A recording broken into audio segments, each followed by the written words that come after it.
Bodoland इंखं टेलिभिजननि live निउजरूमाव दङ मोनसे सावरायथुननि थाखाय लाइव सावरायथुन बर' हारिनि अलखदनि बायदिसिना बिथिंखौ लानानै बड'लेण्ड इंखं टेलिभिजनआ गुबुन गुबुन समाव सावरायथुन हाबाफारि बानजायबाय थादों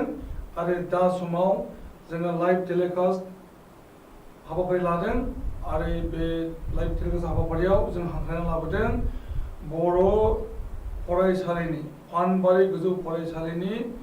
आजिरा मोननाय सासे फोरोंगिरि कमलाकान्त बसुमतारी बिथांखौ बरायदों स्टुडिअ'आव नोंथाङा बरायनो होदों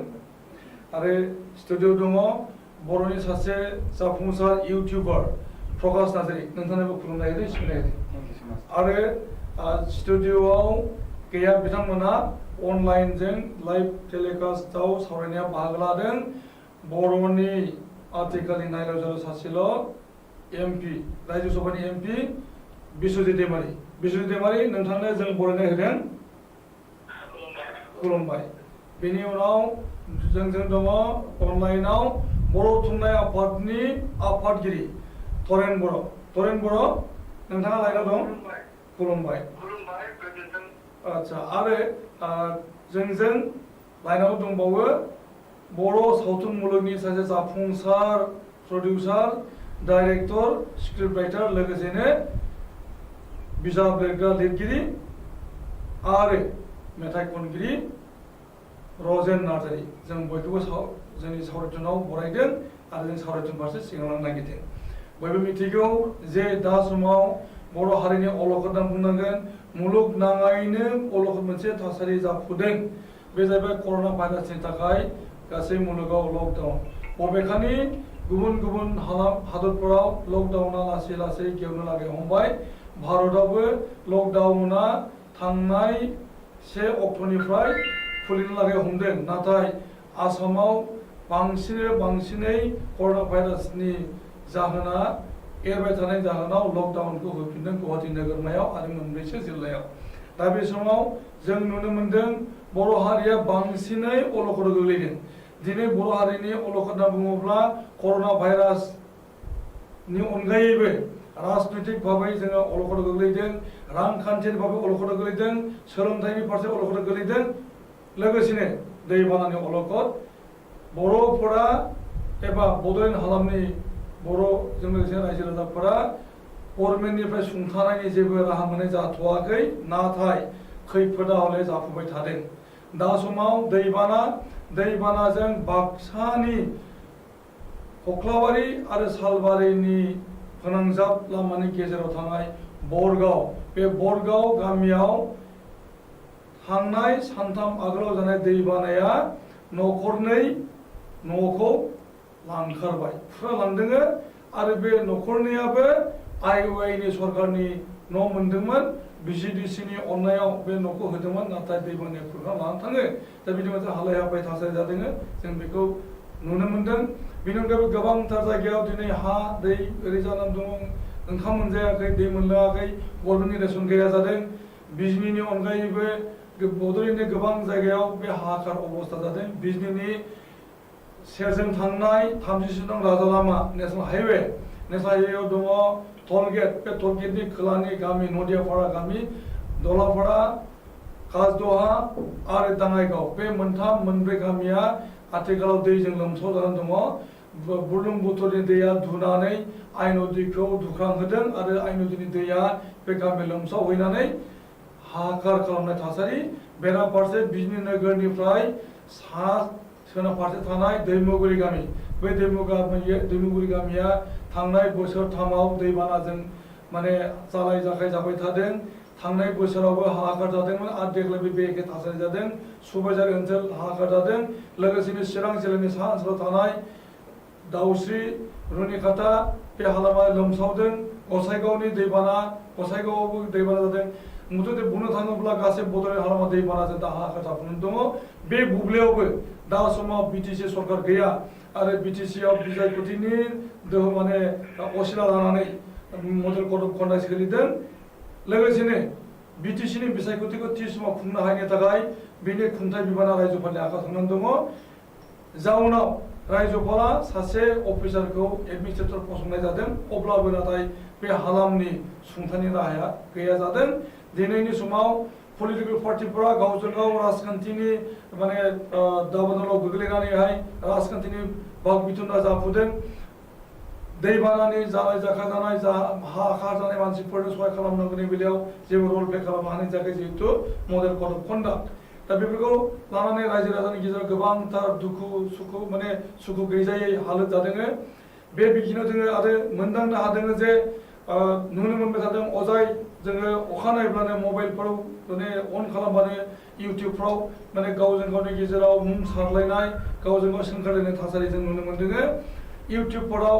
गोबांसाया बायदिसिना पलिटिकेल डायलगफोर होदों बेखौ जों नुनो मोनदों माने गावबा गावनि साबजानायजों माने प्रग्रामफोर बानायदों आरो फोसावदों बेफोर थासारियाबो बर' रायजो राजाखौ बिटिसिनि रायजो राजाखौ गोनो गोथो खोख्लैनाय थासारि जादों दिनै जों हांख्रायना लाबोदों इउटिउबार सासे प्रकाश नार्जारी बिथाङा गावनि एक्सपिरियेन्सजों इउटिउबनि बाथ्राफोरनि सायाव बुंगोन लोगोसेनो आथिखालाव जाफुनाय जेरैखि इउटिउबनि दोहौ बर'फोरनि गेजेराव जाय फाराफारि इउटिउब खुलिदों इउटिउब खुलिनायनि बेलायाव खुनु रेस्ट्रिक्शन गैया इउटिउबारफोरा गावबा गावनि साबजानायनि बानबुंथि होनानै रायजो राजाफोरनिसिम बेखौ रिलिज खालामनायनि गेजेरजों हाहाकार खालामदों आरो बेखौनो माखासे पलिटिकेल पार्टिनि मानसिफ्राबो माने गावबा गावनि नोजोरजों लानानै गावबा गावनि लेभेलजों फोसावनायखौ खालामनाय जादों दा बेफोर थासारिया जोंनि बड'लेण्ड हालामखौ जारला खालामदों जों बे बेलायाव सावरायनो नागिरदों दिनै स्टुडिअ दङ कमलाकान्त बसुमतारी सोलोंथाइनिफ्राय आजिरा मोननाय सासे गेदेमा फोरोंगिरि आरो इउटिउबार प्रकाश नार्जारी जों गिबियावनो फैनि एमपि बिश्वजित दैमारी बिथाङा जोंजों अनलाइनाव दङ बिथांजों जों जगाजग खालामबाय बिथाङा जोंनि लाइनाव दङ जों बिथांजों सावरायनि जे दा समाव बिटिसिनि जेनाखि राजखान्थिनि हालोद बे हालोदा बयबो रायजो राजाखौ गोनो गोथो खोख्लैदों आरो रायजोपाल सासन जानायखौ चेलेन्ज खालामनानै बिपिएफ दोलोनि स्पिकार डेपुटि स्पिकार बै समनि दा बिथाङा बे रायजोपाल सासन जानायनि उनावहाय स्पिकार बिबानाव गैया डेपुटि स्पिकार बिबानाव गैलिया नेरसोन बर' बिथाङा केस होदोंमोन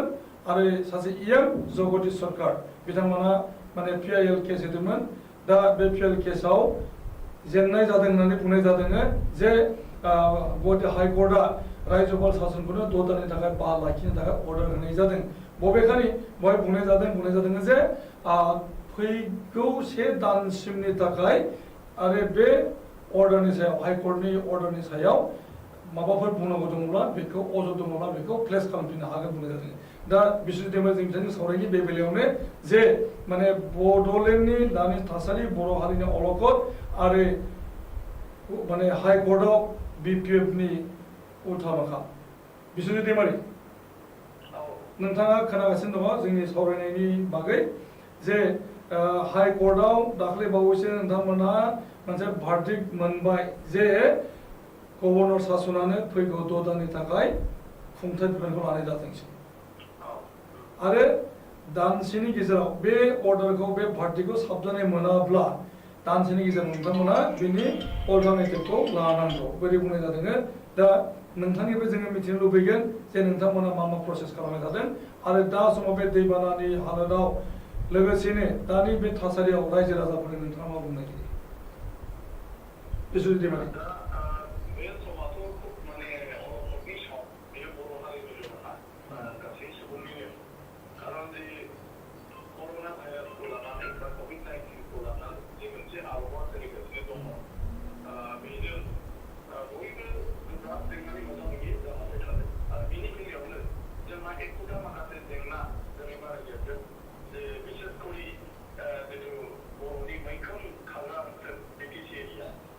Beवहाय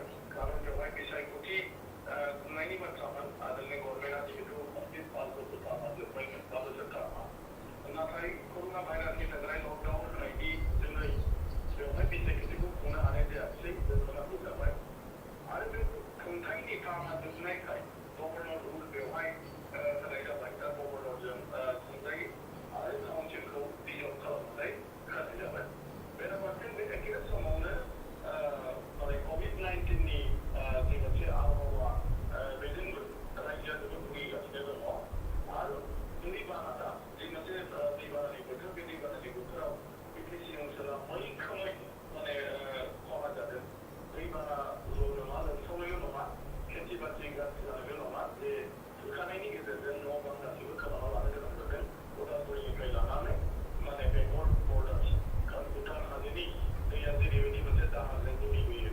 माने बेवहाय गोबां अखा हानायनि जाहोनाव दिनै कन्ट्रल खालामनो हायै बायदि जाथाय जादों आरो बे बेलायाव जिहेतु गभर्नर रुलआ गासै माने मा होनो जोंनि काउन्सिलनि एमसिएफ्रानो दा गैला जोंनि गणतन्त्रआव रायजोजों गायसनजानाय एमसिएलए बा एमएलए एमपि बिसोरसो सुबुंजों आरो सरकारजों फोनांजाबनायनि खामानिखौ मावगोन नाथाय दिनै बिटिसिआव दिनै सुबुं फोनांजाब सरकार आरो पाब्लिकनि गेजेराव मोनसे सोमोन्दोखौ लाखिनो खुनु प्रतिनिधि गैला एमन गभर्नर रुलनि उनाव काउन्सिलखौ डिजल्भ खालामाखै जोंनि भिसिडिसि टिसिएलसिफोरखौबो डिजल्भ खालामबाय आरो बबेबा टाउन कमिटिफोरखौबो डिजल्भ खालामबाय आरो बायदिसिना बर्डफोरखौ दा डिजल्भ खालामजोब्बाय आरो बे डिजल्भ खालामजोबनाय लोगो लोगो सुबुं फोनांजाबनायनि जे राहा बे राहाया गैया जानायनि जुनै दिनै बे दैबानानि समावबो आलाय सिलाय जादों मानो होननानै बुङोब्ला रायजोनि थरफनिफ्राय सोरखौबा माने खावलायनो बा सोरखौबा फोरमायनो अफिसियेलि दिनै रावबो प्रतिनिधि गैला बेनि थाखाय बेफोर जेंनानि मोगा मोगि जादों आरो बेयो जायो भारतबायदि मोनसे गणतन्त्र हादोराव रायजोनि माने दारै भट होनानै दैथायहरजानाय जायफोर थान्दै बे थान्दैनि दारैनो सरकारा दाजानानै जिहेतु जोंनि जेंनाफोरखौ फोसाबनायनि थाखाय खामानि मावो बियो दिनै गैया जानानै खालि सासे मानसिनि दारैल' माने नायजानाय मोनसे एडमिनिस्ट्रेटिभ बेबस्था जानानै दंथ'यो बिटिसिआ दा गभर्नर रुल माने गभर्नर हारसिंनो लायो जेखौ 40 जन माने कनस्टिटिउसननि मेम्बारफ्रा नायो दा दिनै जायखौ गुबुन गुबुन डिपार्टमेन्टनि 17 जन सिटखौ लाफानानै बिसोर नायोमोन नाथाय बिनि सोलाय दिनै गभर्नर हारसिं नायगासिनो दं एडमिनिस्ट्रेटर हारसिं नायगासिनो दं दिनै गासैबो गामियाव भिसिडिसि दं आरो बे भिसिडिसिआव चेयारमेनल' नङा गासैबो रेभिनिउ गामिनिफ्रायनो सोद्रोमा दङ अदेबानि बेखौ डिजल्भ होनानै होनायाव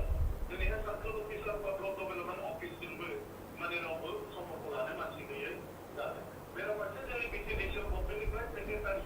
एपइन्टेड गैया जेरै आसाम गभर्नमेन्टनि आन्दाराव गुबुन गुबुन पन्सायतफ्राव सेक्रेटारिफोर थायो गुबुन गुबुन बिफानारि बिबानगिरि थायो नाथाय जोंनि भिसिडिसिआव भिसिडिसिनि सेक्रेटारि गैया अफिसियेल गिदिर अफिसार गैया दा बेफोरनि थाखाय दिनै गभर्नरनि सासननि बेलायाव बिटिसि ओनसोलनि सुबुंफ्रा माने मैखोम माखासे माने जेंनानि मोगा मोगि जानांगोन आरो गभर्नर रुलाव बियो जा थायो बेखौ जों बयबो नायना लानांगोन खारन सासे मानसिनि दारै मोनसे प्रसासना मालाबाबो गेबेङै सालायजानो हाया दानिया फैदों जे गभर्नरनि जिथु रुल बे रुला जोंनि मथे भारत संबिधाननि 30 सिडुलाव जि माखासे बेवहाय माने प्रभिजनफोर होनाय दङमोन बे काउन्सिलखौ सालायनायनि बेलायाव बायदिसिना नेमखान्थि दा बे बेलायाव दिनै गभर्नर रुलखौ जेरैबायदि होनाय जादों एक्सुवेलि गभर्नर रुल बेयाव होनो नाङा मानो होननानै बुङोब्ला भारत संबिजितनि 30 सिडुलाव नैथि फारिनि माने 6A क्ल'जआव माने पेरेग्राफआव स्पष्ट भाबै बेवहाय लिरनाय दं जे प्रभिज' माने सेकेन्ड जिथु पेरेग्राफ बेखौ प्रभिज' होनो लिगेल टार्मआव बे प्रभिज'आव जे काउन्सिलनि टार्मआ 5 बोसोर जोबनायनि उनाव माबा मोनसे एंगार हायै जाहोननि थाखाय बा माबा मोनसे इमारजेन्सि फोसावनांनायनि थाखाय जुदि इलेक्सन फाथिनो हाया आरो गभर्नराबो जुदि सानो बे समाव इलेक्सन फाथिजानाय परिबेस गैया अब्ला काउन्सिलखौ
आच्छा दैमारि दैमारि दैमारि तारमाने दा हाइ कर्टआव नोंथांमोना एपिल खालामदोंमोन नाथाय हाइ कर्टआ माने भार्डिक होबाय जे 6 दाननि थाखाय रायजोपालनि खुंथायानो थानांगौ दा बे बेलायाव नोंथांमोननि बुंनांगौ मा आं बेखौ होनदों बेखौ जुदि बुजियाबा नोंथाङा बै बाथ्राखौ जुदि थाङाब्ला नैबे बाथ्रायावथ' बुंनाय एखे खोथाया जाहैबाय हाइकर्टआ गासैबो जाजमेन्ट होदों आं बेखौ बुंनाय पइन्टआ जोंनि पइन्टआ बेनो जे जा एक्सेप्ट खालामनांगौ एक्सपान्डिं प्रसेसफोर प्रभिजन जेराव माने मा होनो क्ल'ज 2नि पेरा 6A बे टुरिजमनि हादोर स्पन्सर खालामबाय खिन्थु बेवहाय बेखौ खालामालासिनो गभर्नरा खालामबाय एस पार 62 माने 62 सहजै 62आव बुंदों जे गभर्नरा बबेबा काउन्सिला जुदि माने 5 बोसोर कमप्लिट जायालासिनो बायोब्ला सोरबा सापर्ट होनो थाखाय मेजरिटि गैयै बिनि थाखाय गभर्नमेन्टआ बायनानै गभर्नमेन्टखौ जुदि सालायनो हालाब्ला आरो खुनु बेलेग लामा गैयाब्ला इलेक्सन जाजासिम गभर्नरा बेखौ रुल खालामनो हायो दा 62 मथे दा बिटिसिआ जाहैबाय 5 बोसोर कमप्लिट जायालासिनो बायाखै बिटिसिआ 5 बोसोर कमप्लिट जानानैसो इलेक्सन जानो थांगासिनो दं अब्ला एक्सेप्टनि प्रभिजनआ रोखा रोखा बेवहाय दङ बेनिखायनो बेखौ हाइकर्टआव आपिल खालामनाय जादों पिटिसन होनाय जादों आरो बे पिटिसन होनायाव दा जाजमेन्टआव होनदों जे बे माखासे पइन्टफोर गासैबो प्रपारलि जायाखैमोन बिसोरो जेनेबा एफा प्रसिडिउर मावाखै गभर्नर रुलनि बेलायाव दा गभर्नरा जुदि रुल खालामनो थाङोबा काउन्सिलखौ जुदि नोङो माने पेरा 2 6A क्लजखौबो जुदि जों मावनानै थाङो अब्लाबो नाथाय गभर्नरा काउन्सिल अफ मिनिस्टारनि मन्त्रि सभानि बेनाव माबा नांगौ एडभाइस नांगौ बा बेयो कनसाल्ट खालामनांगौ आरो अट'नमास काउन्सिलनिबो थारमाने बड'लेण्ड सेन्ट्रेल काउन्सिलनिबो बेयो माने माबा नांगौ एडभाइस नांगौ बा बेयो बिसोरखौ कनसाल्ट खालामनांगौ दा मोननैयाबो बेवहाय खालामनाय जायाखै बिनि उनाव आसाम गभर्नमेन्टनि चिफ सेक्रेटारिया एफिडेभिटआव बुंदों जे 27 तारिख जे खालि गभर्नर रुलनि नटिफिकेसन होदों बे खालि केबिनेट माने मिटिं जादोंमोन बे केबिनेट मिटिंआव बिथांमोनहा बुंदों जे गभर्नर रुल होनायनि बेलायाव बे गभर्नर जाबावगोन बिटिसिखौ एक्सेप्ट खालामनाय खामिनि बेलायाव बा बिटिसिनि बे दाथाम जोबनायनि बेलायाव माने गभर्नरनिसिम चिफ मिनिस्टारा 24 तारिखआव जि मोनसे एडभाइस होदों बा प्रप'जाल हरदों बे प्रप'जालखौनो रेटिफाइ खालामनाय जादों होननानै बिसोरो बेखौ हरदों एफिडेभिटआव आरो केबिनेटनिफ्राय दा कर्टआव बुंदों बेल' नङा गोबां आरो बेवहाय जुक्ति होनाय जादों नाथाय दा कर्टआव जिथु जाजमेन्ट होदों बै बेलायावबो बुंदों जे गभर्नरा जिथु गावनि डिसक्रिशनारिजों गभर्नर रुलनि माने माबाखौ लादों बेवहाय माने काउन्सिल अफ मिनिस्टार्सनि एडेड एडभाइस दङ ओंखायनो बे केसखौ डिसमिस खालामनाय जाबाय खुनु कनस्टिटिउसननि प्रभिजनखौनो बेवहाय मेनसन खालामाखिसै खुनु जेखिनि एभिडेन्सफोर बेवहाय साबमिट खालामदों बेखौ मेनसन खालामनाय जायाखिसै 90 पेजनि मोनसे जाजमेन्ट दा बेवहाय जेखिनि जाजमेन्टफोर दं बे जाजमेन्टआव होनाया गासैबो गथ'आनो माने बिथाङा बेनि सायाव जिहेतु माने माबा होदों बेयो जुक्ति सम्पद नङा थारमाने बे केसखौबो जों सेटिसफाइड नङा थारमाने नोंथांमोना बे केसनि जेनाखि जाजमेन्ट होबाय बेनि एगेन्स्टै माने सुप्रिम कर्टआव थांनायनिबो प्रिपेयार खालामदों नामा नङा दा जाहैबाय एक्सक्लुसिभ बेनि सायाव आरोखि बे सेम केसनि सायाव सेम पिटिसनारा माने पिटिसन होफिननो हागोन जुदि माबाफोर बेबायदि दङब्ला बेवहाय बुंनांगौ थायोब्ला बोसोरसेहालागैथ' गोदान गभर्नमेन्टआ जासिगोन बिटिसिनि इलेक्सना जानानै दा बेजों खोथा गैया जोंनि बेखौनो गोरोन्थि बुजियो मानसिफ्रा जोंनि दा हाइकर्टआव केस होनाया भारत संबिधाननि 30 सिडिउलाव बड'लेण्ड सेन्ट्रेल काउन्सिल बे 30 सिडिउलनि गेजेरजों जेखिनि बेवहाय माखासे प्रटेक्सननि बेबस्था लानाय जादों जायखौ दस्राया इन्टारफेयार खालामनो हाया जोंनो 7 सिडिउलनि माने पावारफोरखौ होदों डिपार्टमेन्टेल पावारफोरखौ बे पावारफ्रा स्टेट गभर्नमेन्टजों फैदों आसाम गभर्नमेन्टआ बेखौ डिपार्टमेन्टआव खुनु माने पलिसि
आच्छा दे जुदि आसामखौ बेबायदि जाहोनो थाखाय जुदि राष्ट्रपति सापर्ट होयोब्ला बेखौ आसामनि सोरबा मानसिया सापर्ट खालामगोन राष्ट्रपतिजों सालायहरग्रोनाय आसामा मोजां ना माने आसामनि थाखानाय एमएलएखौ जोङो सालायजानाया मोजां दा बिटिसिआव जेब्ला सेन्ट्रेल जागोन बड'लेण्डनि मानसिफ्रा खिन्थु जों लुबैयो नामा जे बड'लेण्ड सेन्ट्रेल काउन्सिलखौ आसामखौ फोथायनो थाखाय सेपारेट जिगाबनि मानसिफ्रा जे हाग्रामा महिलानि बिटिएसखौ लाफावा बाहायबाय थास्लायस्लाय गभर्नमेन्टआ आसाम सरकारानो सालायहरबाय थादों बिटिसिखौ बेखौ लुबैयो नामा आच्छा गभर्नर सालायनाय बे गभर्नर सालायनाया जाहैबाय बिटिसिनि बाहेरानिफ्रायसो बेखौ बिटिसिखौ नायहरनाय जाहाथे बेवहाय बिटिसिनि नोगोरारिफ्रा जेबो गावसिनि गोसो बायदि जेबो खामानि मावनो हाया दा दिनै दैबाना बायदिसिनानि बेलायाव गभर्नरनि प्रिन्सिपाल सेक्रेटारि एडमिनिस्ट्रेटिभ अफिस माने एडमिनिस्ट्रेटिभखौ गभर्नरखौ फर्मेलि बुंनो हानाय बेवहाय सासेबो दा माने प्रतिनिधि गैला बिटिसिनिफ्राय दा बे सेन्सआवसो जों बेबायदि मोनसे लामाखौ मालाबाबो दोननो हाया अफिसाव बिटिसिआ संबिधाननि माबा जिखिनि प्रटेक्सन होजानाय दं बे प्रटेक्सनखौ जों जेब्लाबो मोनबाय थानांगौ आरो बेखौ सोरबाया गोसो जाब्लानो बिटिसिखौ राजनीतिक थाखाय माने बेखौ खालामलाय दालाय बे लामाखौ जोङो दोननो हाया दा जोंनि थांखिया बे बिटिसिआ गभर्नमेन्ट जालांबाबो मा जालांबाबो सोरबाया बाथ्रा फैबाबो बेजों खोथा गैया नाथाय गभर्नर रुल होनाया जे बेवहाय संबिधानाव थाखानाय जोंनि बिटिसिनि जि प्रटेक्सन दं बेखौ भायलेसन खालामदों बेखौ जोङो अर्डिनाल गामोनखौ दिखांनानै लानो हानांगोन फिउचाराव जाहाथे सोरबा इउपि मिलार सरकार दायोब्लाबो सोरबा आसाम गभर्नमेन्ट सालायनाय राजनीति हान्जाया बेखौ जुदि मोजां मोनाबा जाहाथे फाइनालि होनो हाया आच्छा नोंथांनो जोङो सम होबावगोन जों गोबां सावरायबाय आरो जों दान्दिसे ब्रेक लानो नागिरदों ब्रेक लानायनि उनाव जों सावरायगोन बर' हारिनि अलखद दा लादों जों ब्रेक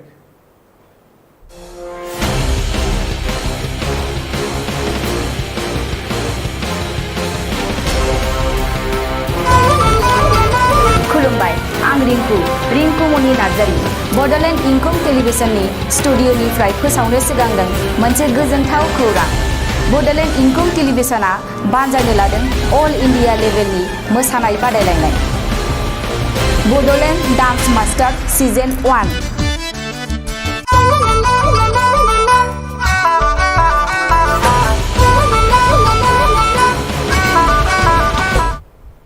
फैफिनदो दा जों सावरायनि बर' हारिनि अलखद गोबांथार इउटिउबार ओंखारबाय बर' हारिनि गेजेराव बर' सेंग्रा सिख्लाफोरनि इउटिउब चेनेल गोबांथार दङ आरो बे इउटिउब चेनेलफोरनि गेजेरजों नंनायनि नङैनि गोबांथार फोसावनायफोरा जाबाय थादों जायनि थाखाय रायजो राजाया गोनो गोथो दं राजखान्थिनि थिलियावबो आगान होनो लागै हमदों इउटिउबारफोरा जेरावहायनोखि बिसायख'थि एबा पलिटिक्सनि सोमोन्दो गैयै मानसिफोरखौबो इनभल्भ खालामनायनि बेबस्था खालामबाय थानाय जादों गोबांथार गेदेमा लिरगिरिफोरखौ इउटिउबनि गेजेरजों राजखान्थिनि खेथ्रआव राजखान्थिनि थिलियाव लाबोनो नागिरदों आरो बिटिआरआ मोजां नंगौ मोजां नङा बिनि सायाव बानबुंथाय लालायफुनायबो जों नुनो मोन्दों आरो बेफोरखौ दामनानै होदों फोसावना होदों रायजो राजाया गोनो गोथोआव गोग्लैदों बे बेलायाव जोङो सावरायगोन प्रकाश नार्जारि बिथाङा सासे इउटिउबार 100,000 बिथाङा 1,20,000 साबस्क्राइबार बिथाङा 30 आच्छा सरि 1,30,000 बिथाङा दासान्दि साबस्क्राइबार मोननानै दङ आरो बिथाङाबो अबजार्भ खालामबाय थादों जे इउटिउबारफोरनि एक्टिभिटि मा जानांगौ बिथाङा स्टाडि खालामदों गोबांथार जोंनि बर' हारियाव इउटिउबारफोर दङ बैफोरनिफ्राय जों माबोरै सांग्रां जानांगौ बेनि सायाव जोङो दा दांग्रोबनो गोनां जादों आरो दांनाय बिलिरनाय जों सांग्रां जानांगौ जादों प्रकाश नार्जारि नोंथाङा बड'लेण्ड इंखं टेलिभिजन स्टुडिअआव खेबसे फैखांबाय आंजोंनो मोनसे मोगा-मोगि जानो थाखाय आरो बै समाव नोंथाङा माने गोबांथार बाथ्रा बुंदों आरो गोबांथार बाथ्रा नोंथाङा मिथियैखौबो मोनदांदों आरो नोंथाङा बेखौ दा नोंथांनि एक्सपिरियेन्सजों लादों आरो नोंथाङा नुदों दे दासान्दि गोबांथार बर'आव इउटिउबार ओंखारदों नंनायनि माखासे मेसेजफोरखौ हगारदों रायजो राजा गोनो गोथोआव गोग्लैदों बे अबस्था नोंथांनि बुंनांगौ ससियेल मिडियायाव जोङो सोरनिबा लाइफखौ दंसबो खालामनो हायो आरो सोरनिबा लाइफखौ जोङो जौगाहोनोबो हायो बे मोनसे प्लेटफर्म जों बे ससियेल मिडियाखौ मोनसे प्लेटफर्म हिसाबै जों बाहायो बेनि जोहै जोङो गोबां माखासे मानसिफ्रा रांबो खामायो नङा होमबा ससियेल मिडियानि गेजेरजों दा इउटुब आरो फेसबुक दा पलिटिक्सनि गेलेनायनि सोमोन्दै बाथ्रा बुङोब्ला दा इउटुबावल' नङा फेसबुकआवबो बेखौ भाइरेल खालामो सोरबा सासे इउटुबारा बे भिडिअखौ जुदि बानायनानै जुदि बिबुंथि होनानै गावनि बिबुंथिखौ गावनि चेनेलाव जुदि आपल'ड खालामोब्ला बे भिडिअखौनो फेसबुकआव सोरबा सासे पार्टिनि सुबुङा आपल'ड खालामनानै बा सोरबा सुबुङा बेखौ आपल'ड खालामनानै बिनि सायाव मिनिनाय बा बिनि सायाव बाथ्रा बाहायनाय गावजों गाव अरज्लायलायनाय बेफोरबायदि जागासिनो दङ आरोना स' एक्सुवेलि इउटुबार जानाया सासे पलिटिक्सआव इनभल्भ जानो नाङा बे बाथ्राया नंगौ बाट नों इउटुबार सासे जानोब्ला बेयाव माखासे रुल एन्ड रेगुलेसन थायो जे रुल एन्ड रेगुलेसना बेनो जाहैबाय कि जोङो इउटुबनि पलिसिखौ जों मानिनानै सोलिनांगोन आरो दा बाथ्राया जाहैबाय बेयाव मेन थिंसा जे जोंनि रावखौथ' इउटुबाथ' मिथियाना जोंथ' बर' रावजोंसो जों बाहायो जों मा राव बुंदों जोंनि गाज्रि रावाबा मा सोरबा सुबुंखौ जों सोंखारिदों नामा सोरबा मानसिखौ जों बुंदों नामा बेखौथ' इउटुबनि कम्पानियाथ' बेखौ मिथिलाना दा बिथांमोनहा जों मा राव रायज्लायदों मा बाथ्रा बाहायदों दा एसामिसनि बुङोब्ला एसामिस लेंगुवेजआ बेवहाय इनभल्भ जायो दङ एभेलेबल बाट बड'आ जोंनिया बेवहाय एभेलेबल गैया जों चुज खालामोब्ला जों इंलिसखौनो होनानै जों बाहायनो गोनां जायो दा पलिटिक्सनि बाथ्रा बुङोब्ला गावबागाव आइडिय'लजि थायो गावबागाव साननाय बिथांमोननि माखासे कनस्पिरेसि थायो जे बिथांमोनाबा मा प्लेनिं सोरजिगासिनो दं बिथांमोनाबा सोरनि पार्टिजों सोर गोरोबनानै दङ बेखौ जों रावबो बुंनो हाया बाट आं बेखौनो बुंनो सानो जोंनि माखासे इउटुबार्सफोरखौ कि नोंथाङा मोनसे भिडिअ बानायबाय चेनेल बानायबाय जे नोंथाङा सासे इउटुबार जागोन बेथ' नंखाया मोनसे प्लानिंजों खालामनानै सोरबा पलिटिकेलखौल' दं डाइरेक्टलि बुंबाय थानाय सोरनिबा मुंखौ खारिबाय थानाय बेल' नङा जे मोनसे आं बे बाथ्राखौ बुंनो सानदों कि जों जुदि हारिखौ नायनोब्ला जुदि जों हारिखौ फोसाबलांनोब्ला मोनसेल' दंजों जों थाङोब्ला जानाय नङा गासिखौबो बुंनांगोन दा मोनसे खोथायाव जोंनि बेवहाय ओरैबायदि इउटुबार्सफोर दङ दा मोनसेल' पार्टिखौ बुंगोन आरो सोरबा पार्टिखौ बुङा बे खेत्रआवहाय गोबां दाङाबाजि जागासिनो दं आरो जायनि जाहोनाव दा फेसबुकफ्रावबो दा सोरबा पार्टि जेरै बिपिएफआनो जा सोरबा इउपिपिएलखौ सापर्ट खालामग्रा दङ सोरबाबा बिपिएफखौ सापर्ट खालामग्रा दं बिनि बेलायावहाय बिपिएफ आरो इउपिपिएल बे दावराव दावसिया सोरजिगासिनो दं सोरबाबा नलेजआनो गैबावा पलिटिकेलनि सोमोन्दै बबे जायगायाव सोर मा खामानि मावदों सोरबा बेसेबां crore थाखानि बेसेबां खामानि मावखो सोर कन्ट्रेक्टर बेसेबांखिनि खामानि मावनानै मुलाम्फा होनो हाखो सोरनि एरियायाव बिनि सोमोन्दै जेबो मिथिया बाट आंथ' डाइरेक्टलि बुंनो सानो केन्डिडेट पार्टिखौ नायनाङा डाइरेक्टलि केन्डिडेट सोर केन्डिडेटआ सोरनि जायगायाव बेस्ट सोर केन्डिडेट दायो फर्मार एमसिएलए जानानै दङ सोर फर्मार एमएलए जानानै दङ सोर फर्मार एमपि जानानै दङ बिथांमोना सोर खामानि मावदों पार्टिखौ नायनाङा केन्डिडेट सोर केन्डिडेटआ बेसेबांखिनि खामानि मावदों सोर सुबुङा बेसेबां मोजां खामानि मावदों बेखौसो आंनि मथेब्ला आंनि थाखायबा आरोना आंनि राया दा आं पार्टिजों थांनो नागिराखै बे बाथ्रा आं बुंनो थाङो सोरबा मानसिफ्रा दायो इउटुबारफोरनि बाथ्रा बुङोब्ला दा सोरबा जोंखौबो दा लाफागोन नङा होमबा सोरबा मानसिया सोरबा गाज्रि बाथ्रा बाहायोब्ला जोंबोथ' सासे इउटुबार आं इन्टारेस्ट नागिरो जे इउटुबार आरो निउस कभारेज बेहाय डिफारेन्ट दङ आरो निउस चेनेल आरो इउटुबार डिफारेन्ट दङ नाथाय इउटुबारफोरा बे पलिटिकेल माखासे इभेन्ट्सफोर बा पलिटिकेल माखासे इन्सिडेन्टफोरखौहाय माने फकासाव लाबोनानै सोरबा मोनसे पलिटिकेल पार्टि बा सोरबा केन्डिडेटनि थाखाय बेवहाय गसंनाय बेथ' माने मोजां नङा आरो इउटुबाथ' बेखौ एलाव खालामा बे पलिटिकेलनि इनभल्भमेन्टखौनो लाबोनाय जायो इउटुबाव होमब्ला बिदि खामानियावनो जागासिनो दं नंगौ बे बाथ्राया सैथो कि माखासे सुबुंफ्रा गावबागाव रायजों चेनेल खुलिदों आरो सोरखौबा बखिदों दंखि होलायनाय जायो एबारनिफ्राय जुदि नों बेफोरबायदि बुङोब्ला नों गनाय नङा बबेयाव दङ बबेयाव थायो बेबायदि दंखि होलायनाय जागासिनो दं आरो गावजों गाव बाट जेबो खालामनो हाया जास्ट खुगाल' गावजों गाव खुगाल' बुंनो हायो आरो बेनिफ्राय जेबो एक्सन लालायनो हाया दाख्लैबावबो बिदिनो इउटुबारफोरनि सायाव गोबां एटेक खालामनाय मा खालामनाय केस होलायनाय इसेबांखिनि दावराव दाङाबाजि जादों लकडाउननि समावनो दा ओरैनो कर'ना भाइरासजों ओरैनो साग्लोबजानाय आरो बिनि गेजेराव दायो गावजों गाव नांलायनाय खमलायनाय खालि फेसबुक ससियेल मिडिया आरो इउटुबनि भिडिअ बानायनाय बेनि दारैल' बे दावरावखौ खालामनो हादों आरो खुनु बेनिफिट गैया बाट बेयावहाय माखासे नायगिरि सुबुंफ्रा सोर सासेनि बुंनाया मोजां जादों आरो सोर सासेनि बुंनाया मोजां नङा बेखौ नायनो हानाय जोंनि बर' हारिनि गेजेराव दायो मेलेमजिबि ओंखारबाय दा बे मेलेमजिबिफोरखौ आं बुंनो थाङो जों जुदि बे मानसि सुबुङा जुदि माबा मोनसे गाज्रि बाथ्रा बाहायदोंब्ला सोरनिबा सायाव सोंखारिदोंब्ला बे जों मा डाइरेक्सनाव बे बाथ्राखौ बाहायदों जों बेखौ नोजोर होनो हाखायो जोंनावबो इसेबांखिनि उइक मेलेम गैया जे बेखौ जों बुजिनो हायो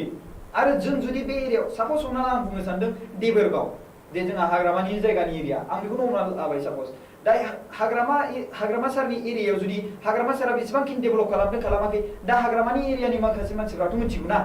जायगानि मानसिफ्रा दा सोरबा सासे हाग्रामा सारनि एरियायाव जाय थाया देबरगावआव जाय थाया बिथांमोन गुबुन जायगानि मानसिफ्राबो बखिब्ला बेयाव माबा मोनसे जागोन जानो प्रफिट जानाय नङाना जेबो दा मोनथियानो बे नलेजआनो गैया दा सापस हमना ला बेयाव डेभेलप खालामगासिनो दङ बा डेभेलप खालामाखै जेबो बिनि नलेजखौनो गैया सोरबा सासेया बुंबाय अब्ला बेखौ सोरबा नङा गारा सोरबा बुंब्ला हाग्रामा सारनि एरियानि माखासे रायजो राजाफोरखौ इएस होनगोन जानो नङा गारा बुंनायथ' नङाना स' थिग बेबायदिनो माखासे इउटुबार्सफ्रा बेबायदि बाथ्रा बाहायो आरो सोरबा सासे सुबुंखौ आं बुंनो थांदों बेयावहाय जोङो माखासे सुबुंफ्रा दायो सोरबा दा जोंहा इउटुबनि प्रेसिडेन्ट जा प्रमद बर' सार नङा होमबा बिथाङाथ' फर्मार आबसुनि प्रेसिडेन्ट नङा होमबा सिगां दाथ' दा बिथाङा इउटुबनि प्रेसिडेन्ट जाहैबाय स' बेनि बेलायावहाय खायसे सिगाङाव बिथांखौ मोजां मोनो बे हिसाबै बिथांखौ फल' खालामग्रा दङ आरो खायसे मानसिफ्रा दा इसेबां समसिम जोंहा बिपि एबा सरकार दाबोबाय थाबाय बेवहाय 17 इयार्स होनना बुङो ओरैनोथ' 17 इयार्स जाहैया 15 इयार्स जाहैबाय थ' 2 इयार्सखौथ' इन्टारिमाव लानाय होननानै जों हमनो हाबाय नङा होमबा 2005 निफ्रायसो मेन इलेक्सनखौ बुंनो हायो स' बे समनिफ्राय जों 15 इयार्सखौ जों हमोब्ला जेसेबांखिनि डेभेलप जानांगौ जायाखै खायसे मानसिफ्रा मोनजायाखै दा मोनजानायखौ नायो आरो खायसे समावहाय ओरैबायदि आं बे बाथ्राखौ बुंगोन जोंनि हाग्रामा सारा माखासे सुबुंफोरा बुंनाय मथे आं बेरायनायाव जायगा बेरायनायावहाय आं खोनानो मोन्दों बेवहाय मानसिफ्रा बुङो गोबां मानसिफ्रानो बुङो आरोना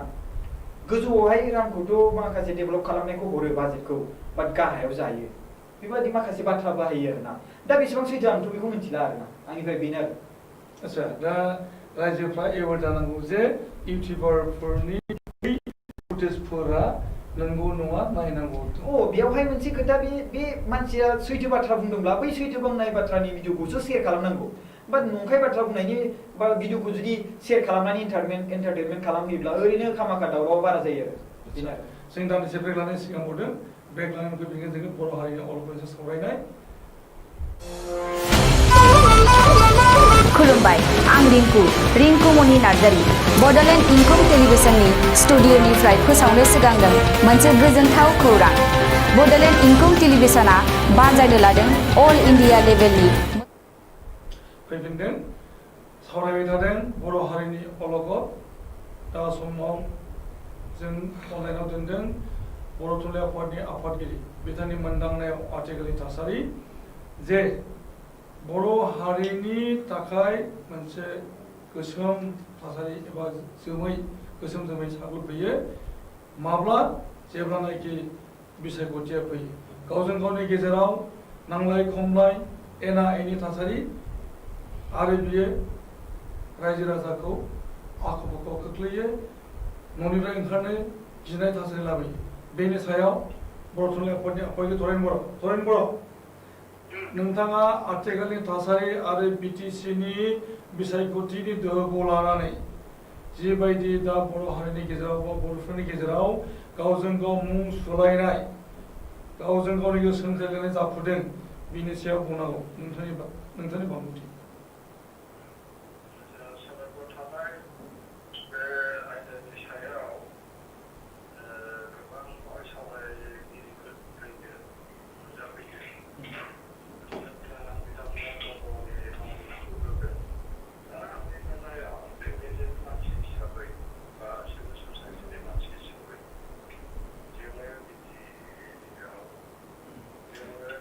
नोंथाङा एसे गोरा बुं जोंना अडिय'आव जाहाथे फैयो मोजाङैनो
센처리 아래 원래 누가요?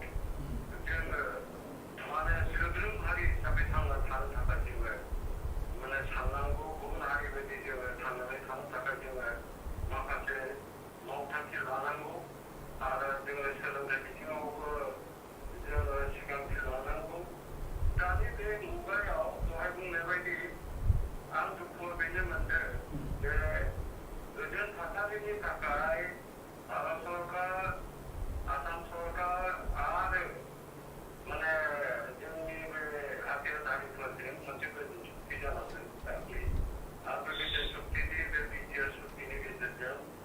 알파 같은 클로스 동네자들만 도단이 비대로 커미션 나나니 여고 뭐 동네자가 나다니니 비대로는 BTA야 어떤 BTC니 기존의 비슷했고 그 그게 비슷한 거 비슷하고 다시는 앞에 다 맞았다는 강발 전단이 당연히 나오고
दा COVID-19निफ्राय माबायानो दा अलखद समाव जोङो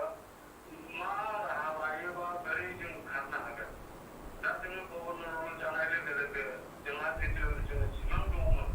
बर' राव थुनलाइ जौगानायनि थाखाय जोंहा माखासे खामानि मावनांगौ दंमोन बेबो स्टेटमेन्ट जाबाय बेकडाउन जाजोब्बाय जोंहा माने फरायसालिफोराव माने फोरोंगिरि थोजासे गैया बेखौबो जों मावफुंनो हायाखै ओमफ्राय देग्लायनिफ्राय माने रिप्रेजेन्टेटिभ पलिसि जानो गोनांमोन बेबो जाफुङाखिसै बेनिफ्राय जोङो बर' रावखौ थोजासिम माने लांनायनि जोंहा मोनसे माबा दंमोन दा बे दावा दंमोन बे जाफुंनायनि लामायाव फैबायमोन बेबो जायाखै आरो गुबुन गुबुन माबायाव जोङो जाफुंनाय जों नुवाखिसै आरो मावनोबो हानायनि जोङो नुहुराखै दा बे अलखद समाव जोङो खौसे जानांगौमोन खौसे जानो हाया नाथाय आं बावैसो मोनसे नुदों जे इउटिउबावनो जा बा बबेबा मोनसे मिडियायावनो जा जायफोरनिखि बिथांमोनखौ जों इलेक्सन होननानै सानो बिथांमोना बे बेलायाव बिथांमोना बिटिसि सुक्ति जानायनि उनाव गोबाव सम बिथांमोनहा अपिनियनखौ होआखैमोन नाथाय दा इउपिपिएफ बिपिएफ आरो जोंनि गेजेराव राजखान्थियारि दावराव दावसि जानाय समाव बिथांमोना बे खोथाखौ बुंदों जे किसुमान बेखौ आं बुङो जे बियो माने पार्सनेल अपिनियनबाबो जे बेखौ जोङो एसे हमथानानै जों बुंनायनि माबानांगौ आरो इनोभेटिभ साजेसन जों माबोरै थाङोबा बर'आ गेरेमसा हारि दानो हागोन माबोरै जोङो सुक्तिखौ माने जौगानायखौ जोङो माबोरै जोङो इमप्लिमेन्ट खालामनो हागोन बेखौसो जों साननांगौ नाथाय जोङो गुबुन हारिनो जोङो माखासे पइन्ट होनानै जोंनि गेजेराव आरोबाव जोंनि गेजेराव आरो बेले-बेजे खालामनाय बे खोथाफोरखौ जोङो दा स्टेटमेन्टखौ होनो नाङा आंनि रिकुवेस्ट आंनि बे खावलायनाय जोङो बर' थुनलाइ आफादा माखासेखौ जोङो नोजोर होदों जों बर' थुनलाइ आफादा जोङो मोनसे बर'नि मैखोम अर्गानाइजेसन हिसाबै जों माखासे खोथाखौ जोङो अबजार्भ खालामनो गोनां जायो जों गेजेराव थानानै खामानि मावनो गोनां जायो जायनि थाखाय जोङो इउटिउबावनो जा बा फेसबुकआवनो जा गासै रायजोआवब्लाबो जों सिनायो आरो जोङो बेखौ नर्मेलाइज खालामनो थाखाय जोङो माखासे जोङो खामानि मावो सिंबो खामानि मावो आरो सायावबो जों खामानि मावो जों खुनु राजखान्थि दोलोजों जोंहा खोथा गैया जोङो बर' फिसा हिसाबै थांनानै थानांगौ आरो बर' फिसा हिसाबै जोङो जोंनि गांनाय उखैनाय माखासे खोथाफोरखौ जोङो खेंफोरथिखौ होनो नाजानांगौ आरो जोङो अपिनियनफोरखौ एसे सारियै होनांगौ मोनसे सुथुरफोर सोरगिदिं बे सुथुरफोरा सोरगिदिं समाव बे सुथुरफ्रा जोंखौ नाख्रेबबावनो नाजानायाव जोंनि गेजेराव माने जिथुनिखि जोङो खौसे जानो थांदोंमोन गोजोन थासारि फैनो नागिरदोंमोन बेखौ आरो फेर खालामनोसो दा माने बिथांमोनहा नाजागासिनो दङ दिनै नोंथांमोना नुदों जे पेपाराव ओंखारबाय थायो बे अना बर' नाम लानानै जिथुनिखि खामानि मावनाय अना बर'नि मुं लानानै जिथु खामानि मावनाय बेथ' बर' हारिनि थाखाय मोजां नङा इयुननि थाखाय मोजां नङा आरो जोंनि गेजेराव बियो आरोबाव मोनसे गोरोन्थि बुजिलायनायनि गेजेरजों आरो मोनसे दाङाबाजि जानायनिसो मोनसे लामायाव फैगोन बेनिखायनो आङो बे अलखद समाव जों खौसे जानांगौ जोङो बर' फिसा हिसाबै थांनानै थानो थाखाय जों नाजानांगौ आरो मिडियाफोरखौ आं बुङो नोंथांमोना कन्टेम्प अफ कर्ट आरो डिफामेसन केस जानाय बे खौरांखौ बिथांमोना होनो नाङा नोंथांमोना अथेन्टिक निउसफोरखौ जायगायाव थांनानै होनांगौ आरो आं एपिल खालामो सासे सिभिल ससाइटिनि मानसि हिसाबै आं एपिल खालामो जे जोङो सोद्रोम हारि हिसाबै थांनानै थानो थाखाय जोङो दानि 21st सेन्सुरियाव दानि ग्लबेलाइज मुगायाव जोङो माखासे खोथाखौ जों आन्डार लिमिटेसन जों जुदि खामानिखौ मावनो हायाबा जों आरो माने गुबुन हारिजों जों मुगैजानायनि बे लामाया फैगोन तरेन बर' मोनसे इन्ट्राक्सन बे जाहैबाय जे आथिखालाव माखासे माने इउटिउबारफोरा माने गोबांथार थुनलाइगिरि लिरगिरि मोनखौ लोगो हमनाय जादों आरो फोरोंगिरिफोरखौ लोगो हमदों जायफोरनाखि कलेज इउनिभार्सिटिनि माने फोरोंनायनि खामानियाव नांथाबबाय थादों बिथांमोनखौ लोगो हमनानै माने राजखान्थिनि थिलियाव लाबोनो नाजानाय जादों जे बिटिआर सुक्तिया बर'फोरनि थाखाय मोजां एबा गाज्रि बेनि सायाव बानबुंथि बुथुमबाय थानाय नुजादों आरो बेफोरखौहाय इउटिउबनि गेजेरजों फोसावदों जायनि थाखाय बर'फोरनि गेजेराव मोनसे गोनो गोथो थासारि बर' लिरगिरिफोर एबा थुनलाइगिरिफोरनि गेजेराव मोनसे डिभिजन खायसेया बेखौ बुंनो नागिरो बा गावनि मोन्दांथियाव खायसेफ्रा मोनदाङो जे बिटिआर सुक्तिया बर'फोरनि थाखाय आबुं लाबोनो हाया आरो बेवहाय माने कमप्रिहेन्सिभ एन्ड फाइनाल होननानै बुंनाय जादों होननानै बुंदों सुक्तियावहाय गिबियावनो बेखौ लाबोनाय जादों होननानै अजद नागिरो बे फारसे खायसेफ्रा बुंनो नागिरदों आरो खायसेफ्रा बेखौ मोजांथार जादों जेरावनाखि बे सुक्तिनि गेजेरजों गोबांथार लाबोनो हादों ओरै होननानै बानबुंथि लानाय माने नुदों दा बेफोर बेलायाव बे इउटिउबारफोरा बा इउटिउब चेनेलफोरनि गेजेरजों बे थुनलाइगिरिफोरखौ माने गावबा गावारि नोजोरजों इन्टारभिउ लानाय आरो बेखौ फोसावनायफोरा जों बे बर' थुनलाइगिरि एबा लिरगिरिफोरनि एबा सोलोंथाइ बिथिङाव बाहागो गोनां फोरोंगिरिफोरखौबो गावस्रा गावस्रि खालामनाय जायाखैने दा बिटिआर सुक्ति जानाया 6 दान जाहां जाबाय 6 दान बारनायनि उनाव जेलानिखि इमप्लिमेन्टेसन जानाय नङा आरो जानायाथ' बे सम्भबबो नङा दा जाथ'नाय नङा नुहुरो नाथाय बिफोर डेट बिनि सिगाङावनो बिटिआरनि जेब्ला प्रेक्टिस क्लज दङ जोंहा बुंनांगौ खोथा गैया जे बिटिआर सुक्तिनि जिथु दफाफोर दङ जिथुनिखि लिरनाय दंखौहाय बेखौ मावफुंनो हानाय मावफुंनो हायैया उननि खोथा जागोन बे उननि खोथा जागोन नाथाय बिटिआर सुक्तिनि क्लजखौ दा जुदि जोङो माने बुंनो थाङोब्ला जाफुंगोन ना जाफुङा बा मोजां गाज्रि बेखौथ' बुंनायनि जेबो खोथा दङ बेथ' नंगौ आरो बिटिआर सुक्ति जानायनि उनाव गोबां मानसिफ्रा सिरि दंमोन गोबां इन्टेलेक्सुवेलफ्रा सिरि दंमोन नाथाय असमिया मिडियाफ्राव माने जोंनि माखासे मानसिनि अपिनियन लानानै खोथाफोरखौ बुंनाय आं नुनो मोनदों बिथांमोननि खोथाया बेनो जे एनडिएफबिजों बे सुक्ति जादों दिनै माने बर'नि गेजेराव माने सान्थि फैसिगोन आरो बर'नि गेजेराव मोजां मोनसे थासारि फैसिगोन बेनिफ्राय बर'लेण्ड मुभमेन्टआ जिहेतु फोजोबनानै फैबाय मोजां जासिगोन बेबायदि बेनावसो बिथांमोना इन्टारभिउखौ लादोंमोन खिन्थु दा नुनायाव नोंथां बुंनाय बायदि आङो सानो जे बिटिआर सुक्तिनि दफाखौ लानानै इउटिउबाव जिथुनिखि पार्सनेल अपिनियन होदों बे पार्सनेल अपिनियन होनाया इनोभेटिभ साजेसन जानांगौ आरो इनोभेटिभ साजेसननि गेजेरजोंसो बिटिआर सुक्तिया माब्ला जाफुंगोन जाफुङाखै बा 6 दाननि उनाव जाफुङाब्ला सोंखारिनाय जागोन जाफुङोब्लाथ' नों गनायनांगोन बायदिसिना बे खोथाखौसो जोङो बुंनांगौमोन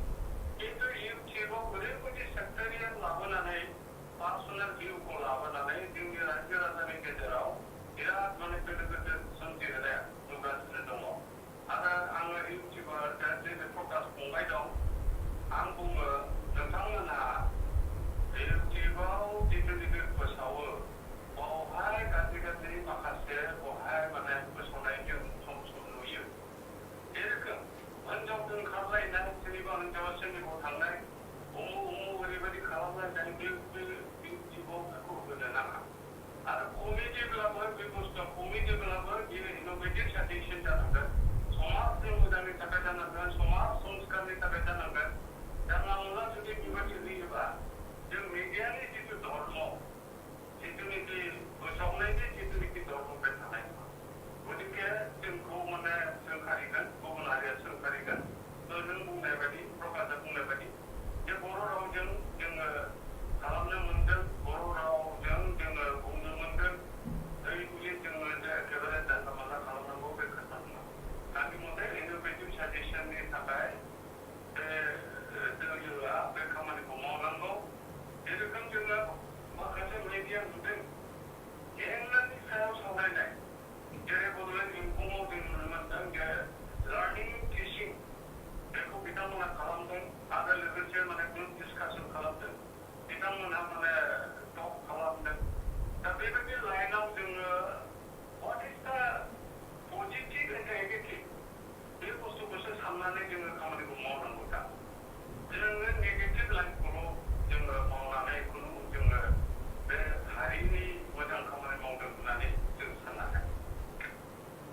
आच्छा नोंथांनो गोजोननाय दोङो जोङो फैफिनगोन होननानै नोंथां लाइनाव थाबाय था जों दान्दिसे ब्रेक लानो सिगांदों ब्रेकनि उनाव फैगोन जों सावरायनाय बर' हारिनि अलखदनि सायाव सावरायनाय दा जों खुलुमबाय आं रिंकु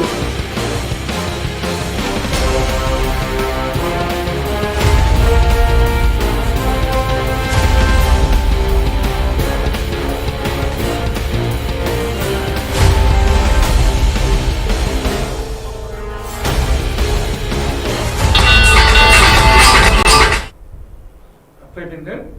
दा जोङो सावरायनि बर' हारिनि अलखद हारिमुनि थिलियाव बर'फ्रा जोबोरैनो गोहोम गोनां हारि आरो रिच कालचारनि हारि होननानै सिनायथि मोननाय बे हारिया दिनैनि समाव लकडाउन बुब्लियाव जोबोद जाल्लायाव गोग्लैदों आरो रायजो बेंगिरिनि आखायाव थांनायनि उनावहाय बर' सावथुन मुलुग बर' हारिमु थिलि आरो बर' रिंगु दामसामोना मा हालोदाव दं बिनि सायाव जोङो सावरायनि रजेन नार्जारि नोंथाङा लाइनाव दं जों नोंथांजों सावरायनो सिगांदों नोंथाङा सासे सावथुन दिहुनगिरि दिथागिरि स्क्रिप्ट राइटार मेथाइ खनग्रा आरो सासे बिजाब लिरग्रा लिरगिरि नोंथाङा दा समाव बड'लेण्डनि जिनाखि थासारि बर' हारिनि अलखद बे बुब्लियावहाय नोंथाङा आगान होनाय माखासे मानि थिलि हारिमुनि थिलि सावथुन थिलि लिरनायनि हाबाफारि बेफोराव माबायदि गोहोम गोग्लैदों रजेन नार्जारि नों औ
आच्छा नोंथाङा देग्लाय होमबा सावथुन बानायनायखौ बन्द खालामबाय आंनि थाखायथ' आं बुंनो दंखा गुबुनफ्राबो फ्राय गोबाङानो बानायाखै होननानै आं खोनानो मोनदों आच्छा माने गुबुन गुबुन बोसोरफ्राव दाबायदि जायोमोन 30 बा 40 भिडिअ फिल्म सावथुन ओंखारोमोन बेनिफ्राय गभर्नर सासन जानायजों नोंथांमोननि सावथुन दिहुननायजों मा सम्पर्क दं मा होनदों गभर्नर सासन जादों बिटिसि आव नोंथांमोन सावथुन दिहुननायजों मा सम्पर्क दं गभर्नर सासन एबा बिटिसि आ सोमोन्दोआ बेजों गैया मोनसेया नोंथाङा दहाय बुंबाय नालाय गभर्नर सासननि सायाव बुंनो दोनदों आं बियो एसे आंखालनिफ्राय आच्छा मोननैयाव दा लकडाउननि सायाव दा कमिउनिकेसन गेप्स जादों बे हाथाय बाजार बायदिसिना सोलिया बायदिसिना सोलिया बेफोराव मोननांगौब्लाबो जों मोननो हायाखै बेखायनो दा आं रजन नार्जारि आं नोंथांनाव सोंदों जे गभर्नर सासन जानायनि उनाव सावथुन दिहुनग्राफोरा एबा रिंगु दामसाफोरा एबा हारिमुथिनि मानसिफ्रा अनसुंथाइ मोननायनिफ्राय डिप्राइभ जानोसै नोंथांमोना बिटिसि सरकारनिफ्राय माबायदि अनसुंथाइ मोनबाय थादोंमोन आगु समाव आं बेखौ नोंथांनाव सोंनाय जादों बिटिसि सरकारनिफ्राय आगु समाव औ मोनोमोन फ्राय बांद्राय मोनामोन आच्छा जायफोर मोनो साफा सानै मोनो हाँ आरो बर' सावथुनखौ जोंनि नुनायाव जोङो बिटिसि गभर्नमेन्टनि रांजोंबो बांद्राय खालामग्रा मानसि गैया बायदि आं नुदों गोबां मानसियानो माने गाव गावनि पकेटनि थाखा रां गारनानैसो बा सोरबा सोरबा ग्रुप जथायलायनानै साब्रै साबा मोनसे ससाइटि दानानै बर' सावथुन बानायदों सोरबाया थाखा गोनांफ्रा हारसिंनो खालामदों आरो सोरबाया गाव एसे बांद्रायनि फैसा थानायफोरखौ सोरखौबा खालामनो होदों थिग बिदिनो गोबां माने सावथुनफ्रा बोसोरफायाव नुजायोमोन आरोखि खिन्थु नैबे देग्लाय कभिड-19 एबा कर'ना भाइरासनि थाखाय बेजों लोब्बा होफानानै बेराफारसे लकडाउन बेराफारसे गभर्नर सासन बेयावबो जाय बिथांमोना रां मोननांगौमोन कन्ट्राक्टरफ्राबो खायसे सोरनोबा रां आखायनाय बिथांमोनहा आच्छा जों नोंथांजों सावरायबावगोन नोंथाङा औ सावथुन बानायनो फैदोंमोन आच्छा दा बेफोरबायदिनो माखासेया खालामनो हानाय जायाखै आरोखि आच्छा दे नोंथांजों सावरायबावगोन जोङो नोंथां लाइनाव थाबाय था जों दान्दिसे ब्रेक लानो सिगांहरदों दान्दिसे ब्रेक लानो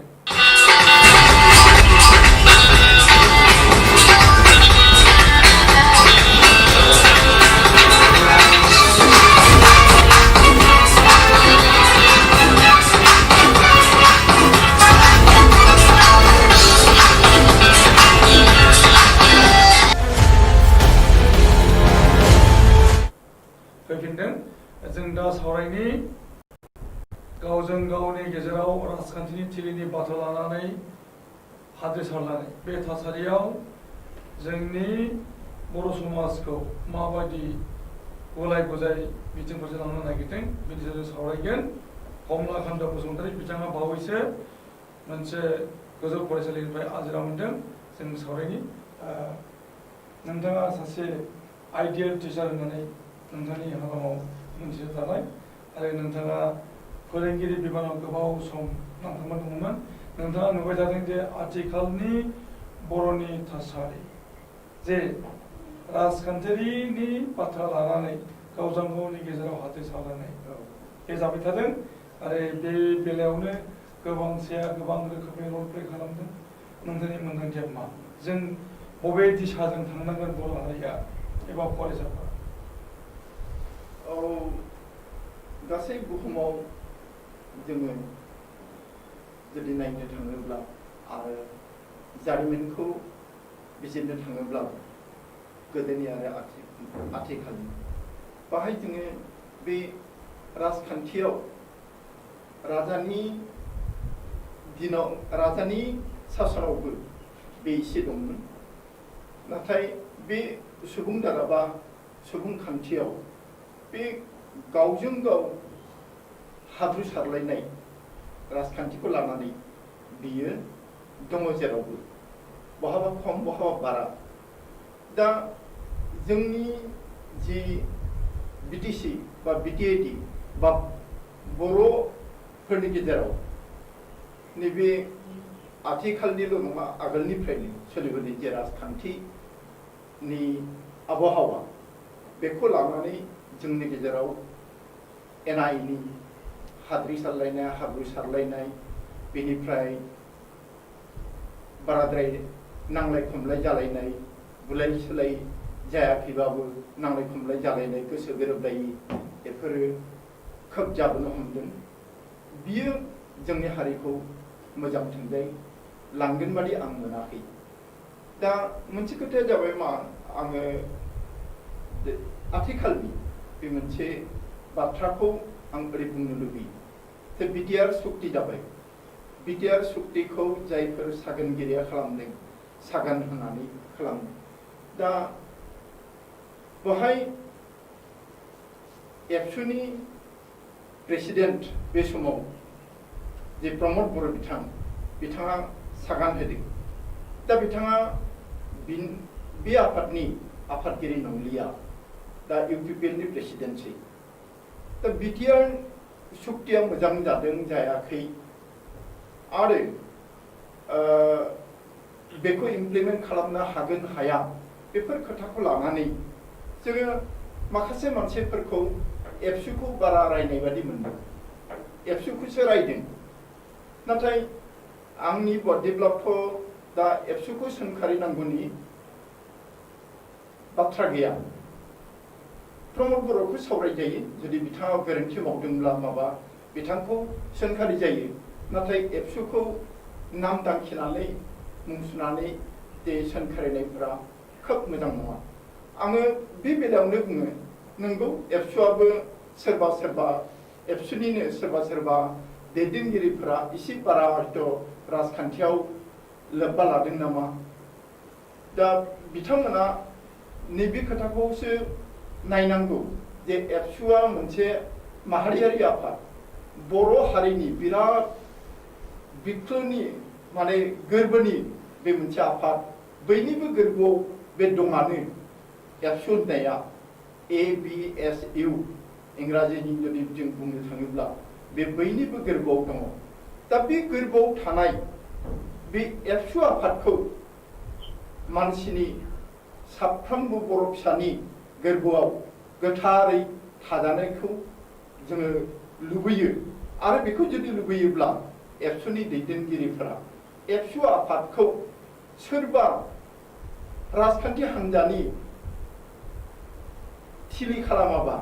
खोथिया थिलि खालामाब्ला खोब गाहाम जागौ बेबो एसे माने साननो गोनां खोथा बेखायनो आं खावलायो जे मोनफ्रोमबो राजखान्थि हान्जानिखौनो आं खावलायो जे एबसुखौ दा सोंखारिनांगौनि खोथा गैया सोरजि सोंखारिनांगौ दङब्ला सोरबा सानैसोखौ बिसेसकै माने सागानगिरि प्रमद बिथाङा माबा जुदि गोरोन्थि मावदोंब्ला बिथांखौ बुंजायो जे आङो बेखौनो खावलायो जोंनि राजखान्थिनि नेताफोरखौनो जाथों बा सिभिलियन ससाइटिनि मानसिफोरखौनो जाथों साहित्य सभानि मानसिफोर बा हारिमुनि मानसिफोर बयबो एबसु बे आफादखौ बर' फिसाफोरनि गोसो गोरबोआव जाहाथे मोनसे गोथार आफाद महरै गायसननानै दोननो हायो बिनाव जाहाथे बे आफादनियाव जाहाथे जेबो गोसोम दागो नांनाङा नांनो मोना रावबो फोनांनो हाया बेखौसो जोङो नोजोर लाखिनांगौ दा अजरा फैदों ओरैहाय जे दुलाराय बर' फरायसा आफादनि मावख'आव दिनैनि समाव पलिटिकेल डिसकासन जायो इउपिपिएलनि मेल जायो बुंनाय जादों आरो इउपिपिएलनि जानानैनो दुलाराय बर' फरायसा आफादनि दानि दैदेनगिरिमोना बा माने मावथिफोरा खामानि मावगासिनो दं बेखौ अजदखौ लाबोनाय जादों बेखौनो नोंथारगौ दिनैनि समावथ' दुलाराय बर' फरायसा आफादनि मावथिफ्रा नंमारगौयैनो इउपिपिएल जानाय खालामबाय थादों बे अजदखौथ' लाबोदों नुदोंबो आंबो नुदों जों नुदों खोथाया एसेब्लाबो सैथो असैथो होननानै बुंद्रायनो हाया नाथाय मोनसे खोथाया मा ओइ आगोल जेब्ला बेहाय बिपिएफ गैयामोन इउपिपिएल गैयामोन पिटिसि गैयामोन बिनि एसे माने पिटिसि जाबायमोन अब्लाबो माने बर' हारिनि माबाखौ इयुनखौ दानो थाखाय बर' जातिखौ दानो थाखाय बर' हारिखौ जाहाथे गेरेमसा हारि खालामनो हायो बिनि थाखाय बर' फरायसाफोरानो समाजनि बिबानखौ गोबां नाजावनाय नुदोंमोन नाजादोंमोन आरो बेखायनो बे एबसु अफिसफोरावनो बेफोर खोथाफोरखौ सावरायनाय जादोंमोन बेफोरखौ जोङो एसेब्लाबो गनायनांगोन नाथाय दायो आं सानो नंगौ एबसु अफिसाव बेफोर खोथाखौ दा एसेबां सावरायाबा राजखान्थिनि खोथाखौ एसेबां सावरायाबा गाहाम जासिगौ आरो मानोना बेफोरखौ सावरायनाय नुनानै माखासे बिमा बिफाफोरा गाव गावनि गथ'फोरखौ एबसुआवनो एसे थांजानो बानायबादि जाबाय बेयो बिपिएफबो नङा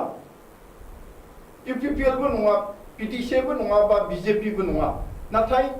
बिसोरो गावनि फिसानि इयुनखौ सोलोंथाइ इयुनखौ दानो लुबैनाय मानसि बिमा बिफा बिसोरो माने एबसुआव हरनोनो बाबाय बा थांजानो बाबाय माखासे बिदि बिमा बिफा दंसै जे थांजानो बाय जाहोना जाबाय जे दुलाराय बर' फरायसा आफादनि दानि मावथिफोरा राजखान्थिजों लोब्बा गोनां जाबाय बेखौ दा बुंनाय औ गोबांखौनो इदिथ' थानाय नुयो दा नोंथाङा बेखौ जुदि गुबुनाव सोङोब्ला आंनियाव सोंनाय बादि गुबुनाव सोङोब्ला बेखौनो मोनगोन बे सैथो खोथा सोरबा नङा होननानै बुंब्लाबो आसलते बियो एसे माने नंखाय बाथ्रा बुंनाय जागोन दा आं बे बेलायाव बे बाथ्राखौ बुंनो सानदों आबसुआ पलिटिक्सआव हाबदों बे गोरोन्थि एसेबां गिदिर बाथ्रा नङा बाट पलिटिक्सआव हाबनानै जिखिनि एमसिएलए जागोन जिखिनि एमएलए जागोन बेसेबां मोजाङै बिसोर हारिखौ जौगानायाव मदद खालामगोन बेसो मोनसे गेदेर सोंथि आंनि थाखाय मानो होनोब्ला जों मोनसे जायगाखौ डेभेलप खालामनोब्ला जोंनो मोनसे गेदेर मोजां गुन गोनां आरो हारिखौ मोजां मोनग्रा जायगाखौ डेभेलप खालामनायाव इन्ट्रेस्ट जाग्रा बैफोरबायदि सुबुंसो जोंनो नांगौ अब्लासो जोंनि जायगाया डेभेलप जागोन जुदि एबसुआव हाबा दे सापज हमना ला एबसुआव हाबालासिनो थाबाय रावबो एबसुनि मानसिफ्रा पलिटिक्सआव हाबासै सापज हमना ला अब्ला बिनि गेजेराव जोङो एबसुखौ दाथ' जोङो एबसुआ पलिटिक्सआव हाबदों होननानै माखासे सुबुंफ्रा बुंनानै बेखौ सोंखारिगासिनो दङ अके बे मोनसे आं बेखौ दोनथ'बाय साइडआव बाट मोनसे बाथ्रा जे एबसुआ जुदि पलिटिक्सआव जुदि हाबाखै सापज हमना ला अब्ला जुदि जाय मानसिया दायो नोंथांमोना जे सोरबा मानसिया दा जायखौ सापर्ट खालामगोन जेनेबा सापज हमना ला बिपिएफनियानो जा सोरबा सासे इउपिपिनियानो जा बे सुबुङा जोंनि एरियानि सासे एमसिएलए केन्डिडेटनि हिसाबै गसंना दङ बे बिथाङा जोंनि एरियाखौ बेसेबांखिनि डेभेलप खालामगोन जोंनि फार्मार्सफोरनि थाखाय बेसेबां डेभेलप खालामगोन जोंनि इयुथ जाय प्रब्लेम बेखौ बेसेबांखिनि फोजोबनानै होनो हागोन बिनि गेजेरावहाय जोंनि लामा सामाखौथ' बुंखायो बयबो बेथ' बिराद कमन बाथ्रा जाबाय लामा सामा दालां बेफोर सब गोबां माने कमन बाथ्रा जाबाय आरो दा इन्डास्ट्रियेल गोबां फिसा फिसा जोङो बेयावहाय इस्टाब्लिश खालामनो हायो जेरै हमना ला मोनसे खुसेरनि कलकारखाना नङा होमबा बे जाहैबाय गोबांथार गुवारद्राय जाहैबाय आं बुंदों जे बिथाङा बुंदों जे दुलाराय बर' फरायसा आफादनि मावख'फोराव दा पलिटिकेलनि डिसकासन जायो आरो पलिटिकेलनि एजेन्डाखौनो लानानै खामानि मावबाय थानाय जादों होनना बुंनाय जादों सम हिसाबै दा नोंथाङा बुंनो नागिरदों जे लकेल डेभेलपमेन्टआ मा बा बे एमसिएलएफोर जायनाखि फैगोन जों बिसोरखौसो नोजोर होनांगौ होनना बुंदों नोंथाङा पार्टिजों खोथा गैया नाथाय बे केन्डिडेटनि खोथा होनो दा बाथ्राया मा दुलाराय बर' फरायसा आफादा दा समाव नैबे फैबाय थानाय बिसायख'थिनि बुब्लियाव माने बबेखौ बांसिनै नोजोर होदों इउपिपिएल ना केन्डिडेट ना बिपिएल दुलाराय बर' फरायसा आफादा दा समावहाय दा आं एसेबां बिसोरनि सायावहाय बुंनोबो एसेबां गोसो गैया मानो होनोब्ला दुलाराय बर' आफाद दुलाराय बर' माने आबसु दुलाराय बर' फरायसा आफाद बे खालि बिटिएडिआवल' गैया आउट अफ बिटिएडिआवबो आबसुफ्रा दङ दा आउट अफ बिटिएडिनि आबसुफ्रा सोरखौ सापर्ट होयो बिथांमोननि कनस्पिरेसि होनना बुङो बिथांमोननि सेक्रेट माबा मोनसे खोथा आं बेखौ बुंनो थाङा बाट जिखिनि आं रायजो राजाफोरखौ मेसेज दा मोनसे एमसिएलए केन्डिडेटआ देरहानोब्ला रायजोनि बा पाब्लिकनि भटनि गोनांथि आं डाइरेक्ट मेसेज पाब्लिकनो सोगोन जों सावरायदों बर' हारिनि अलखद दा बर' हारिनि अलखद बुंनाय लोगो लोगोनो बिसायख'थिनि बाथ्रा लानानै जों गावजों गाव एनानै जाबाय थादों दा जों बेयो जोंनि थाखाय गाहाम नङा जों बेखौ सावरायनो नागिरदों दा बे सोरबा सासेखौ मदद होनाय मदद होयिया बे नोगोरारिनि राइट अधिकार आरो बबेबा पार्टिखौ मोजां मोननाय मोजां मोननाय बे गावबा गावनि बाथ्रा दा समाव राजखान्थिनि इस्युखौ लानानै बिटिआर सुक्तिखौ लानानै गभर्नर सासनखौ लानानै जोंनि गेजेराव मोनसे एनानि थासारि गभर्नर सासनखौ इउपिपिएलआ बरायदों गणसुरजा पार्टिया बरायदों बिपिएफआ चेलेन्ज खालामदों आरो दाखालि 13 जुलाइ खालि माने जोंनि जाजमेन्ट होबाय गुवाहाटी हाइकर्टआ बे जाजमेन्ट होनायाव थ' माने बिपिएफनि जेनाखि लुबैनाय बेनि बेरेखा थांदों आरो बे गभर्नर सासना थानांगौनि थाखाय बुंनाय जादों दा बे बिथिंखौ लानानै गोबांसिना रंजादों गोबांसिना बुंनाय जादों जे इउपिपिएलनि वर्किं प्रेसिडेन्ट राजा राजकुमार पृथ्वीनारायण पृथ्वीराज बे इउपिपिएलनि वर्किं प्रेसिडेन्ट दा बेयो बुंदों जे जों आंनो कमप्लेन होदोंमोन आं बहाय इन्टारभिउ हिसाबै आं हाबदोंमोन बे केसाव बिपिएफनि केसाव आरो जोंनि एपिलखौनो मानिनाय जादों हाइकर्टआव बुंनाय जादों थिग बिदिनो नमस्वरनिया बिथाङाबो बे दिनावनो बुंनाय जादों जे बेयो जोंनि रायजोनि जय रायजोनि देरहासारनाय बिपिएफनि जेननाय आरो बिनि थाखाय जों बहाय हाबसननानै जोंबो बुंदों जोंनि बुंनायखायनो हाइकर्टआबो मानिदों ओरै बुंनाय जादों दा बे बेलायावहाय गोबांसाफोरा रंजानाय थासारि दा बेफोरो जोंनि फैबाय थानाय समाव माबायदि परिबेस लाबोगोन जों सार खोनासं नैबे खोथायाव आं मा बुंनो सानदों जे नोंथाङा राजकुमार होनना बुंदों आंथ' मिथिया बिथाङा राजकुमार नंगौना नङा बिथांनि मुङा जाबाय पृथ्वीराज नारायण मेस बे जाहैबाय सार नैबे खोथाया बेयावहाय जेब्ला पृथ्वीराज नारायण मेस आरो बिनि गेजेराव थुलुंगा बसुमतारी बिथां सानैनि गेजेरजोंनो बिसोरो मोनसे इउनिटि जानानै मोनसे अर्गानाइजेसन एनजिअ खुलिदोंमोन नङा होमबा बै एनजिअनि दारैनो बिथांमोना एनडिएबि गोबां म्यानमाराव थानाय माखासे एनडिएबिनि लिडार जोंहा सावरायग्रा सार फेरेंगा सार बिथांमोनखौ लोगोआव ज' खालामनानै बिथांमोना जोंनि आसामसिम लाबोनाय माखासे केपासिटिखौबो खालामनानै होबाय माबा मोनसे आइडिया बिथांमोनाव नलेज दङ एक्सपिरियेन्सजों लोगोसे बिथांमोना गोबां लोगो बेस्ट फ्रेन्ड दा सानैनि नाय थुलुंगा बसुमतारीया बिपिएफ दङ आरो बिनि गेजेरावहाय पृथ्वीराज नारायण मेसआ इउपिपिएलआव दङ बिथांमोननि थांखिया मा जोंथ' बेखौ मिथिला दा बिथांमोनजों दा थुलुंगा बसुमतारीया फेसबुकाव गावनि पोस्टआव होबाय थायो बाट बिथाङा भिडिअआवहाय इउटिउबाव लाइभआव बिथांखौ दिनैसिम रावबो लांगोन ना लाङा बेखौ मिथिया ना बिथाङा गावनो निजेनो ओंखारखाया आं बेखौ मिथिया बाट बिथाङा बेरायनाय मानाय सोरबा पुलिसनि मा सिकिउरिटि गार्ड लानानै बेरायो बाट बिथांमोननि सिङाव प्लानिङा मा बेखौ मिथिया ओजों फारसे आरो बिनिनो लोगो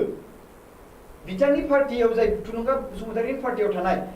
जेसेबांखिनि मानसिफोर बा बिपिएफ पार्टिखौ सोंखारिगासिनो दं बिनिनो लोगो कमरेड होनना बुङो जों बेखौ बेस्ट फ्रेन्ड पृथ्वीराज नारायण मेस जाय इउपिपिएलनि सिडब्लिउसिनि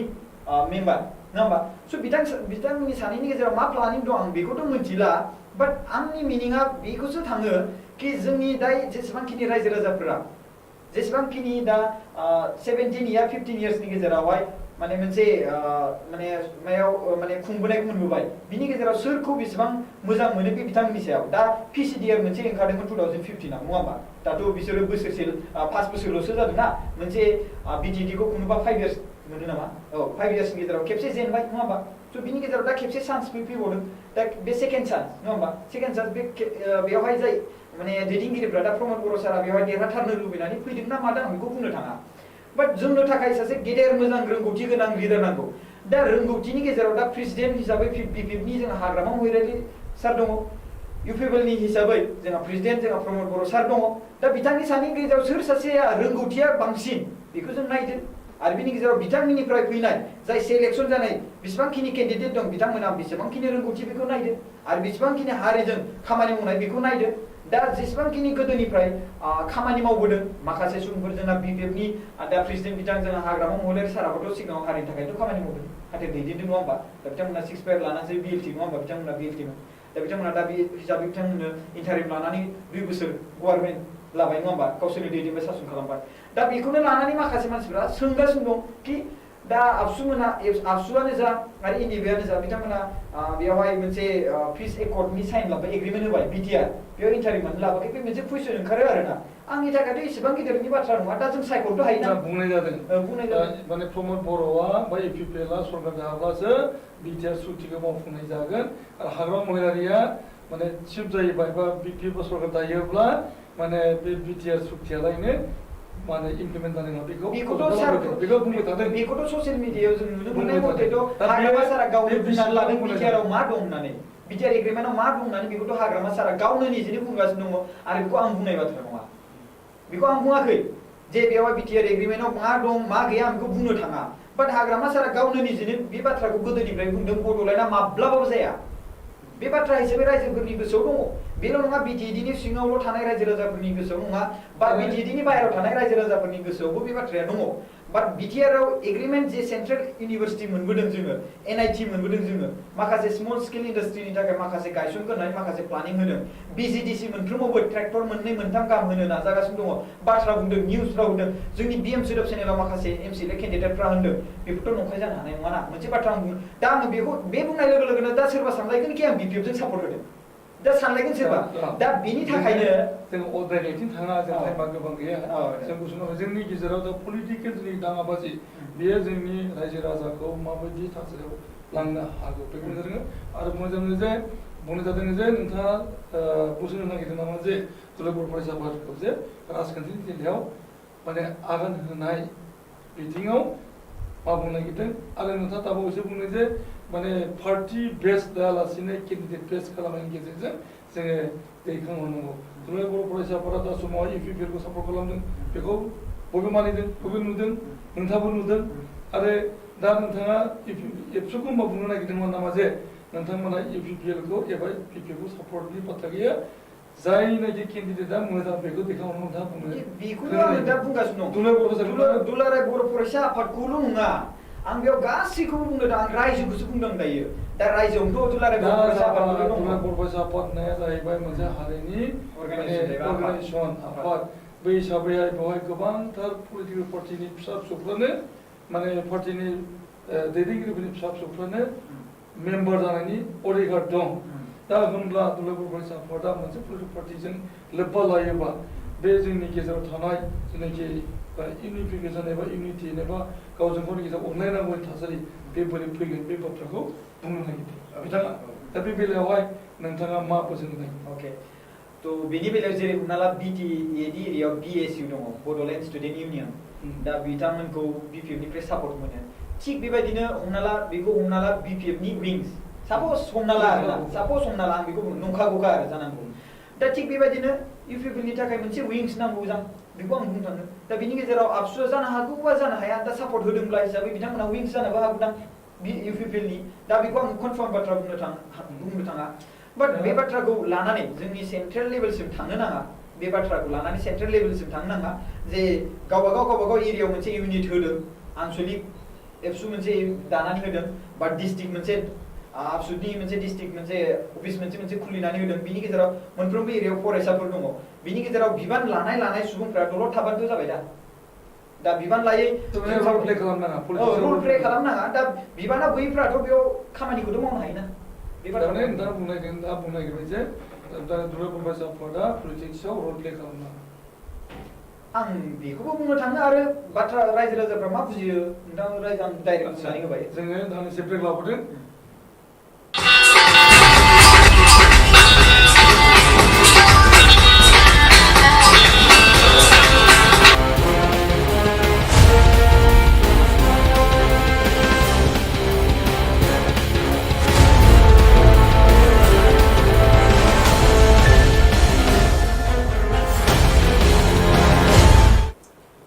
फैफिनदों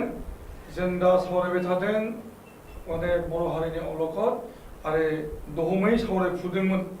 दानिसो आगोलाव जे कमलाकान्त बसुमतारी जों सावरायनायखौ फैदोंमोन बेवहाय इन्टारेक्सन लाबोदों प्रकाश नार्जारी बिथाङा जे दुलाराय बर' फरायसा आफादा राजखान्थिनि थिलियाव आगान होनायनि बेलायाव साननांगौ दं बेखौ बुंनाय जादों दा जों फैनि तरेन बर' थुनलाइ आफादनि आफादगिरि तरेन बर' नोंथां लाइनाव दङ दा मोनसे सौग्रावनाय बिथिं एबा गोबांथार बानबुंथिनाय मोनफ्लेबाय थानाय जादों जे दुलाराय बर' फरायसा आफादनि मावख'आव दा समाव पलिटिकेलनि डिसकासन जायो राजखान्थिनि बाथ्रा एजेन्डा बेयाव जायो आरो इउपिपिएलखौ थोंजोङै बिथांमोना सापर्ट खालामनो ओंखारदों बे बेलायाव दुलाराय बर' फरायसा आफादा UPP खौ सापर्ट होनो थांनाय एबा मोनसे राजखान्थिनि थिलियाव आगान होनाया बर' हारिखौ बबे लामाजों लांनो हागौ बे बाथ्रानि सायाव नोंथांनि बुंनांगौ बेथ' बिराद गिदिर बाथ्रा जे बुंगासिनो दं आरो जोंबो मेसेज मोनबाय थायो जेब्लानोखि UPP-आव जयनिं सेरेमनि जादों मोनसे अफिसाव जादों बर'फा अफिसाव जादों आरो अन्यान्य प्रेस कनफारेन्स माबा माबि जादों बे अजदखौ जोङो मोनबाय थादों दा आंनि बुंनांगौआ बेनो जे एबसुआ दुलाराय बर' फरायसा आफादा प्रकाशआ एसे बुंदोंमोन जे आरो कमलाकान्तआव बुंदोंमोन एसे दहाय जे दुलाराय बर' फरायसा आफादा गोदोनिफ्रायनो समाजारि जेंना सोलोंथाइनि जेंना बायदिसिना जोंनि बर'नि माने जेंनाफोरखौ सानफ्रोमबो मिथिबोनाय आरो बियो माने एबार मोनसे अर्गानाइजेसन बियो दा बेनो बे नुनो मोनदों जोङो बहुतानो बुंदों दा जे दिनै बर' फरायसा आफादनि एबसुनि जिथुनिखि बायद' जिथु कनस्टिटिउसन बे कनस्टिटिउसनाव बेयो मोनसे कमन प्लेटफर्म बेवहाय बयबो थाखोनि मानसियानो बे एबसुआव हाबनानै खामानिखौ मावनो हायो दा जोंखौ सोंहरो जे सार माने बे एबसुआ माने UPPLनि गथ' गथायाल' एबसु खालामसिगोन नामा होननानै ओमफ्राय जों बुङो नङा बे खोथा बिदि नङा होननानै खनसेबाथ' जोंबोथ' एबसु खालामबोदोंमोन जे बयनिबो गथ' गथाया माने बहाय एबसुआव सोद्रोमा जानानै खामानि मावनायनि मोन्थाया दंमोन खिन्थु नैबेनि बेलायाव जों बावैसो जिथु जाथाय नुदों बे बेलायाव मोनसे जोंहा माने बेखौ दुखुनांथावै माने नुदों आरो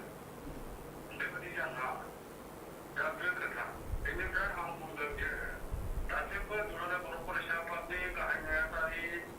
आरो प्रेसिडेन्ट आफादगिरि बहुद थांनानै दं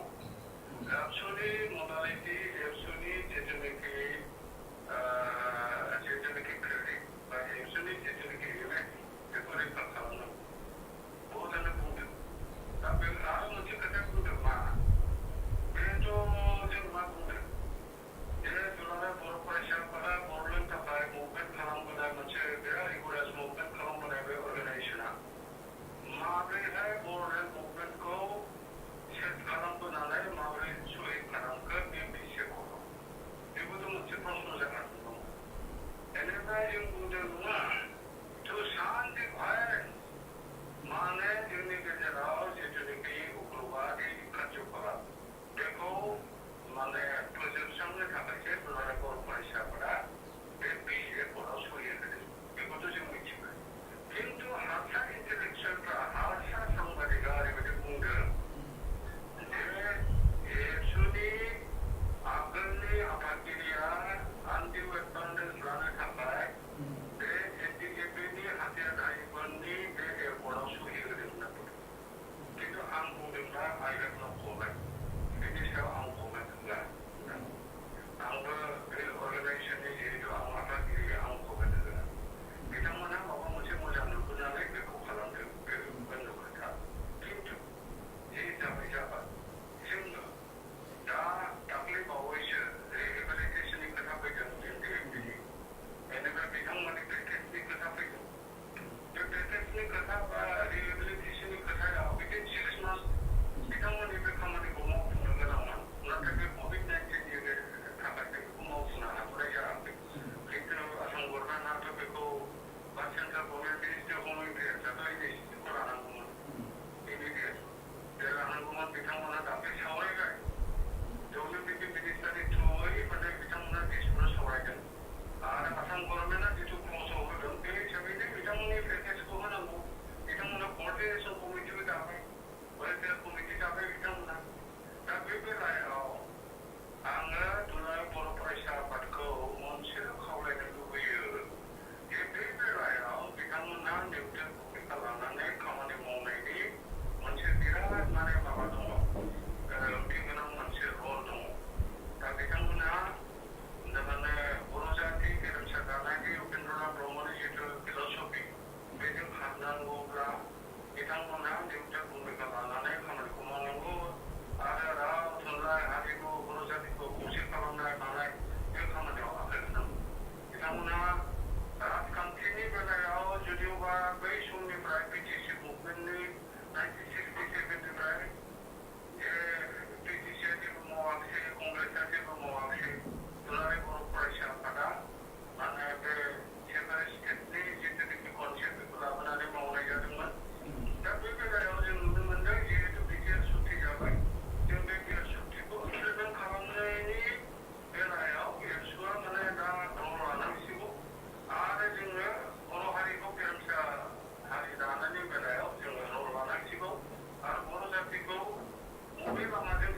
दानि ग्लबेलाइज मुगायाव जों नुनो मोनदों जिथुनाखि भेलु अफ एजुकेसन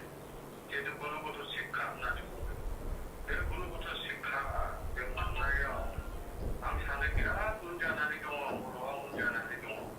रिजाल्टनि स्टेटासखौ नायोबा गाज्रि मोजांबो बुंजाया बारा गतिके जोङो बे स्टेजाव जोंहा मावनांगौ अनेक हाबा दङ आरो बेवहाय फरायसाया बिराद मोनसे भाइटाल रल लानायनि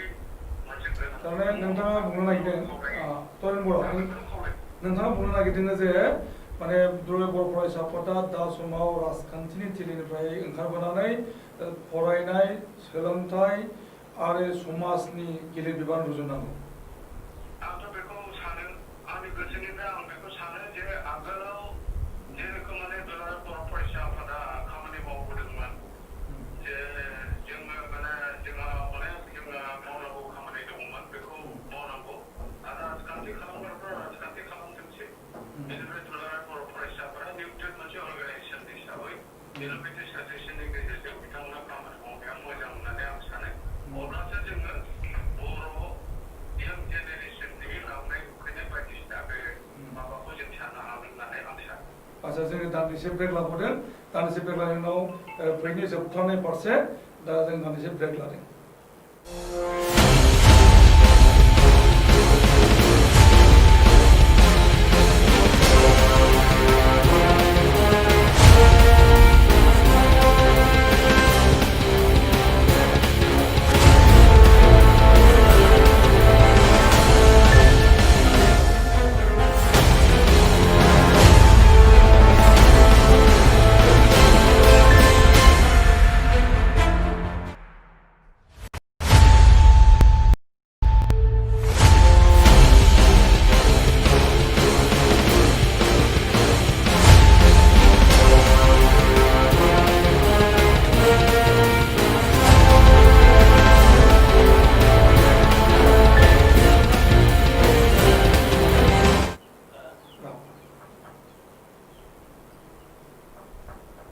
फैफिनदों जोङो सावरायगासिनो दङ बर' हारिनि अलखद जोङो लाइनाव लाबोदोंमोन इउपिपिएलनि आफादगिरि प्रमद बर' बिथांखौ नाथाय बिथांखौ जोङो कमिउनिकेसन खालामफिननो हानाय जायाखिसै बिथाङा गावनि खामानियाव जोबोद मुखुब अबस्थायाव दङ जों उनाव हांख्रायबावगोन जों मिजिं लादों आरो दुलाराय बर' फरायसा आफादनि बिथिंनिफ्रायबो जों हांख्रायनायनि सिन्था सरसा खालामबाय थादोंमोन नाथाय बिथांमोन जों जगाजग मोननो हायाखै जों मिजिं खालामदों जों बिथांमोनखौबो बावैसोनो कन्टेक्ट खालामनो हागोन दा समाव जों मोननो हादों गंगाधर रामसियारि बिथाङा मोनसे समनि दुलाराय बर' फरायसा आफादनि रामसियारि सेक्सननि आफादगिरि गंगाधर रामसियारि बिथाङा दा समाव जादों बिबाराव दङ people joint action committee for Bodoland movement बेनि गाहाय बोसोनगिरि गंगाधर रामसियारि नोंथाङा दङ लाइनाव आच्छा नोंथांनि सेराव जों फैदों जे जों सावरायबाय थादों बर' हारिनि अलखद बे अलखद बुब्लियाव PGSM माने people joint action committee for Bodoland मुभमेन्टनिफ्राय मा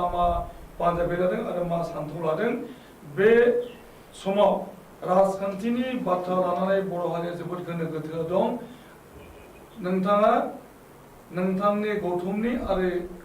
जेनेरेल नोजोरजों नोंथांनि बुंनांगौ बुंदो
जों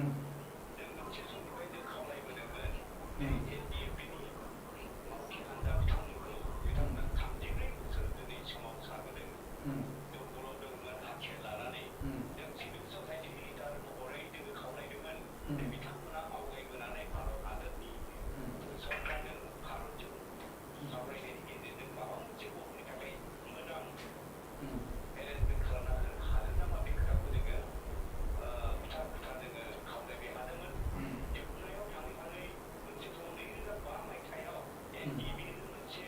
हान्जाया हयथ' हाथियार दोनथ'नानै भारत सरकारजों सावरायगोन होननानै आवगायबोदोंमोन आरो बै समनिफ्रायनो आंबो बिथांमोनजों जिहेतु बिथांमोना भारत हादरनि संबिजितनि गेजेराव जों सावरायनो थाखाय ओंखारबोबाय बेखायनो जोंफोरबो जों एनकारेज होदोंमोन जे अब्ला माबा मोनसे जाथों होननानै आरो बिदिनो जोङो बिथांमोनखौ जोङो मदद खालामबोदोंमोन मालाबा समाव आं बिथांमोनजों अन्तत बै समाव धीरेन बर' आरो गबिन्द बसुमतारा आफादगिरि आरो गाहाय नेहाथारि जाना दङमोन सिजफायार ग्रुपनि 2005 मायथाइयाव ओजोंहाय थाबाय NDFनि गायसनगिरि आफादगिरि बिथां डिआर नावला साहा जायखौ रन्जन देबारि होननानै जों गासैबो मिथिगौ बिथाङा हयथ' बै समाव ओंखारबोआखैमोन सिजफायाराव फैयाखैमोन दा बिदिनो धीरेन बर' आरो गबिन्द बसुमतारी दैदेननाय समावनो people's action committee for Bodoland मुभमेन्टखौ 2010 मायथाइयाव बानायनाय जादों नैबे थांखियाव जे भारत सरकारजों NDFआ जा सावरायगासिनो दङ बे सावरायनाय जाहाथे मोजां रोखोमै जायो सावरायनाया सावरायनायनि नामाव सावरायनाय जाया बेनि थाखाय जों प्रेसार ग्रुप जानांगौ होननानै बिथांमोना जोंखौ रिकगनिसन होदोंमोन आरो बानायनानै होदोंमोन खोनाबाय थादों दे नोंथाङा गुसुङै बुंदो जाहाथे गोबां सम गैया 2010 मायथाइनिफ्रायनो जोङो बिथांमोनजों मदद होलायनानै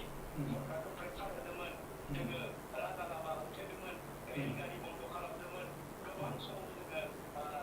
माने सोमावसारनायनि हाबाफारिखौ जोङो लादोंमोन जों मोनसे पजिटिभ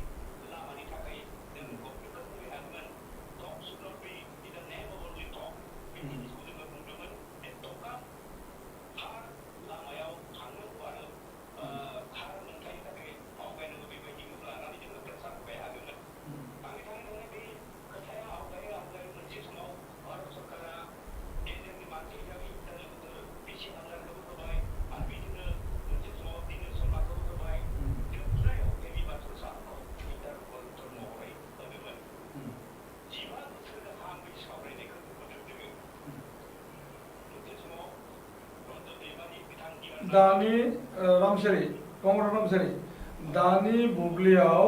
बर'फ्रा जेनाखि राजखान्थिनि बाथ्रा लानानै गावजों गाव गलाय गथाय थासारि बे बेलायाव नोंथांमोननि गौथुमनि बुंनांगौ बाथ्रा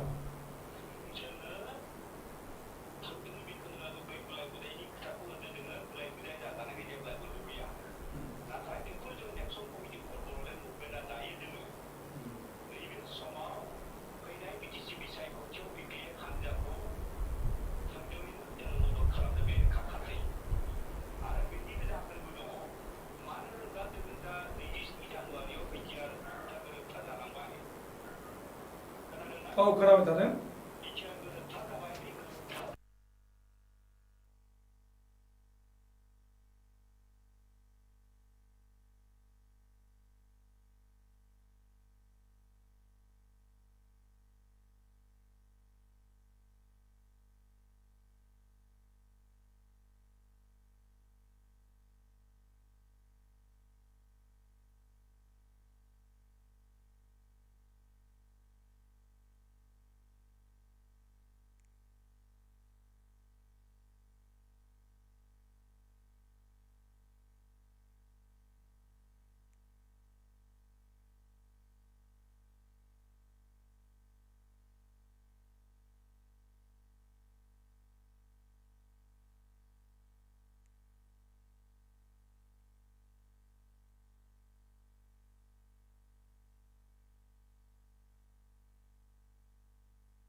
माने इंकमखौ नोंथाङा दिनै खनसेल' माखासे मानसिफोरखौ लानानै बिनि बेलायाव रायज्लायनायनि आबहावाखौ लाबोबाय एसे एनै गोसोनि बाथ्राफोरखौ दिनै बुंनो मोनबाय आरो गाबोन समफोर आंबो दिनै जे बुंनो बे बाथ्रा बारा बुङालासिनो आंबो गोदान मोनदों गथिखे गासै आफादनि दैदेनगिरिफोरखौ लेंबो सावरायो आरो आइ बाबाबो टेबोलाव फज' सावरायो नांलायगोन खेबसे खेबनै नांलायखांबा गोरोबनाया फैगोन दे जि जाबाय आंबो गारबाय नोंबो गारदो आंबो गारदो नाथाय बेनि उनाव जों खौसे जानानै जों खामानि मावनो हानांगोन आरो बे परिबेसखौ दानांगोन नोंथांमोन बायदि मानसिया मानो नोंथांमोनहा जोंहा माने BPPबो नङा माने CPMबो नङा UPPबो नङा गथिखे UPP नङै आरो BPF नङै मानसिफ्रा जेब्लाबो नाजानांगोन जे UPP आरो BPFनि मानसिफोरखौ बोरैहाय खौसेयै फज'नो हागोन आरो बोरै खौसेयै आवगायलांनो हागोन खिन्थु बेखौ सरासनस्रा खालामनायाव जे खरा होबाय थायोब्ला बर' हारिया बे राजखान्थिनि गेजेरजोंनो जोबस्रांनायनि लामाथिंनो थांबाय थागोन ओंखायनो आंनि खावलायनाया बेनो नोंथांमोना गेजेरनि मानसि हिसाबै बोरैहाय गोरोबहोनो हायो बेखौनो नाजा आं हायोब्ला मोननैथिंबो मोजाङै सावरायबाय थानानै नोंथांमोनहा माखासे स्ट्रेटेजि ला जों मोनथिया जासे जोंखौ थगायनानैब्लाबो BPFखौ थगायनानैब्लाबो गोरोबहोनो नाजा UPPखौ थगायनानैब्लाबो गोरोबहोनो नाजा आरो गोरोब खालामोब्ला बेवहाय माथो दं बे सैथो खोथाखौ खोन्थानानैबो मिनिफिनलायनो हागोन आरो जोङो बिराद मिनि खुसियै जों लुबैनाय बायदि खामानिखौ बा नोंथांमोन लुबैनाय बायदि खामानिखौ जों मावलांबाय थानो हागोन गोजोन्थों नोंथांनो गोजोननाय होदों आरो जोंहा गोबांथार सम गैया जों दिनै हांख्रायना लाबोदोंमोन जोंनि स्टुडिअ'आव कमलाकान्त बसुमतारी सासे आजिरा मोननाय फोरोंगिरि आरो इउटिउबार प्रकाश नार्जारी लोगोसेनो रायजो सभानि MP बिस्वजित दैमारी बर' थुनलाइ आफादनि आफादगिरि Taren Boro' Ringu Damsa cinema producer director script writer आरो मेथाइ खनग्रा रजेन नार्जारी लोगोसेनो गंगाधर नार्जारी बिथाङा जोबनाय फारसे फैनो हादोंमोन कन्टेक्टआव आरो जों हांख्रायनो नागिरदोंमोन कन्टेक्टआव फैदोंमोन प्रमद बर' नाथाय बिथाङा गावनि मुखुब हाबानि थाखाय जों जइन खालामनो हायाखिसै जोङो नाजादों उन समाव जगाजग खालामफिननि आरो जों उन समाव लालांनि हाबाफारि जे बर' हारिनि अलखदनि बे बुब्लिखौ जों बोरै सौसिनो हायो आरो जों मोजां लामाथिं दावगालांनो हायो जों बयखौबो हांख्रायना लाबोनि बड'लेण्ड इनकमनि टेलिभिजन स्टुडिअ'आव आरो सावरायनि बर' हारिनि अलखदनिफ्राय रैखाथि मोननायनि माखासे माने बाथ्रा जों दिनै बेखिनियावनो जोंनि हाबाफारिखौ फोजोबबाय गोजोन्थों खुलुमबाय।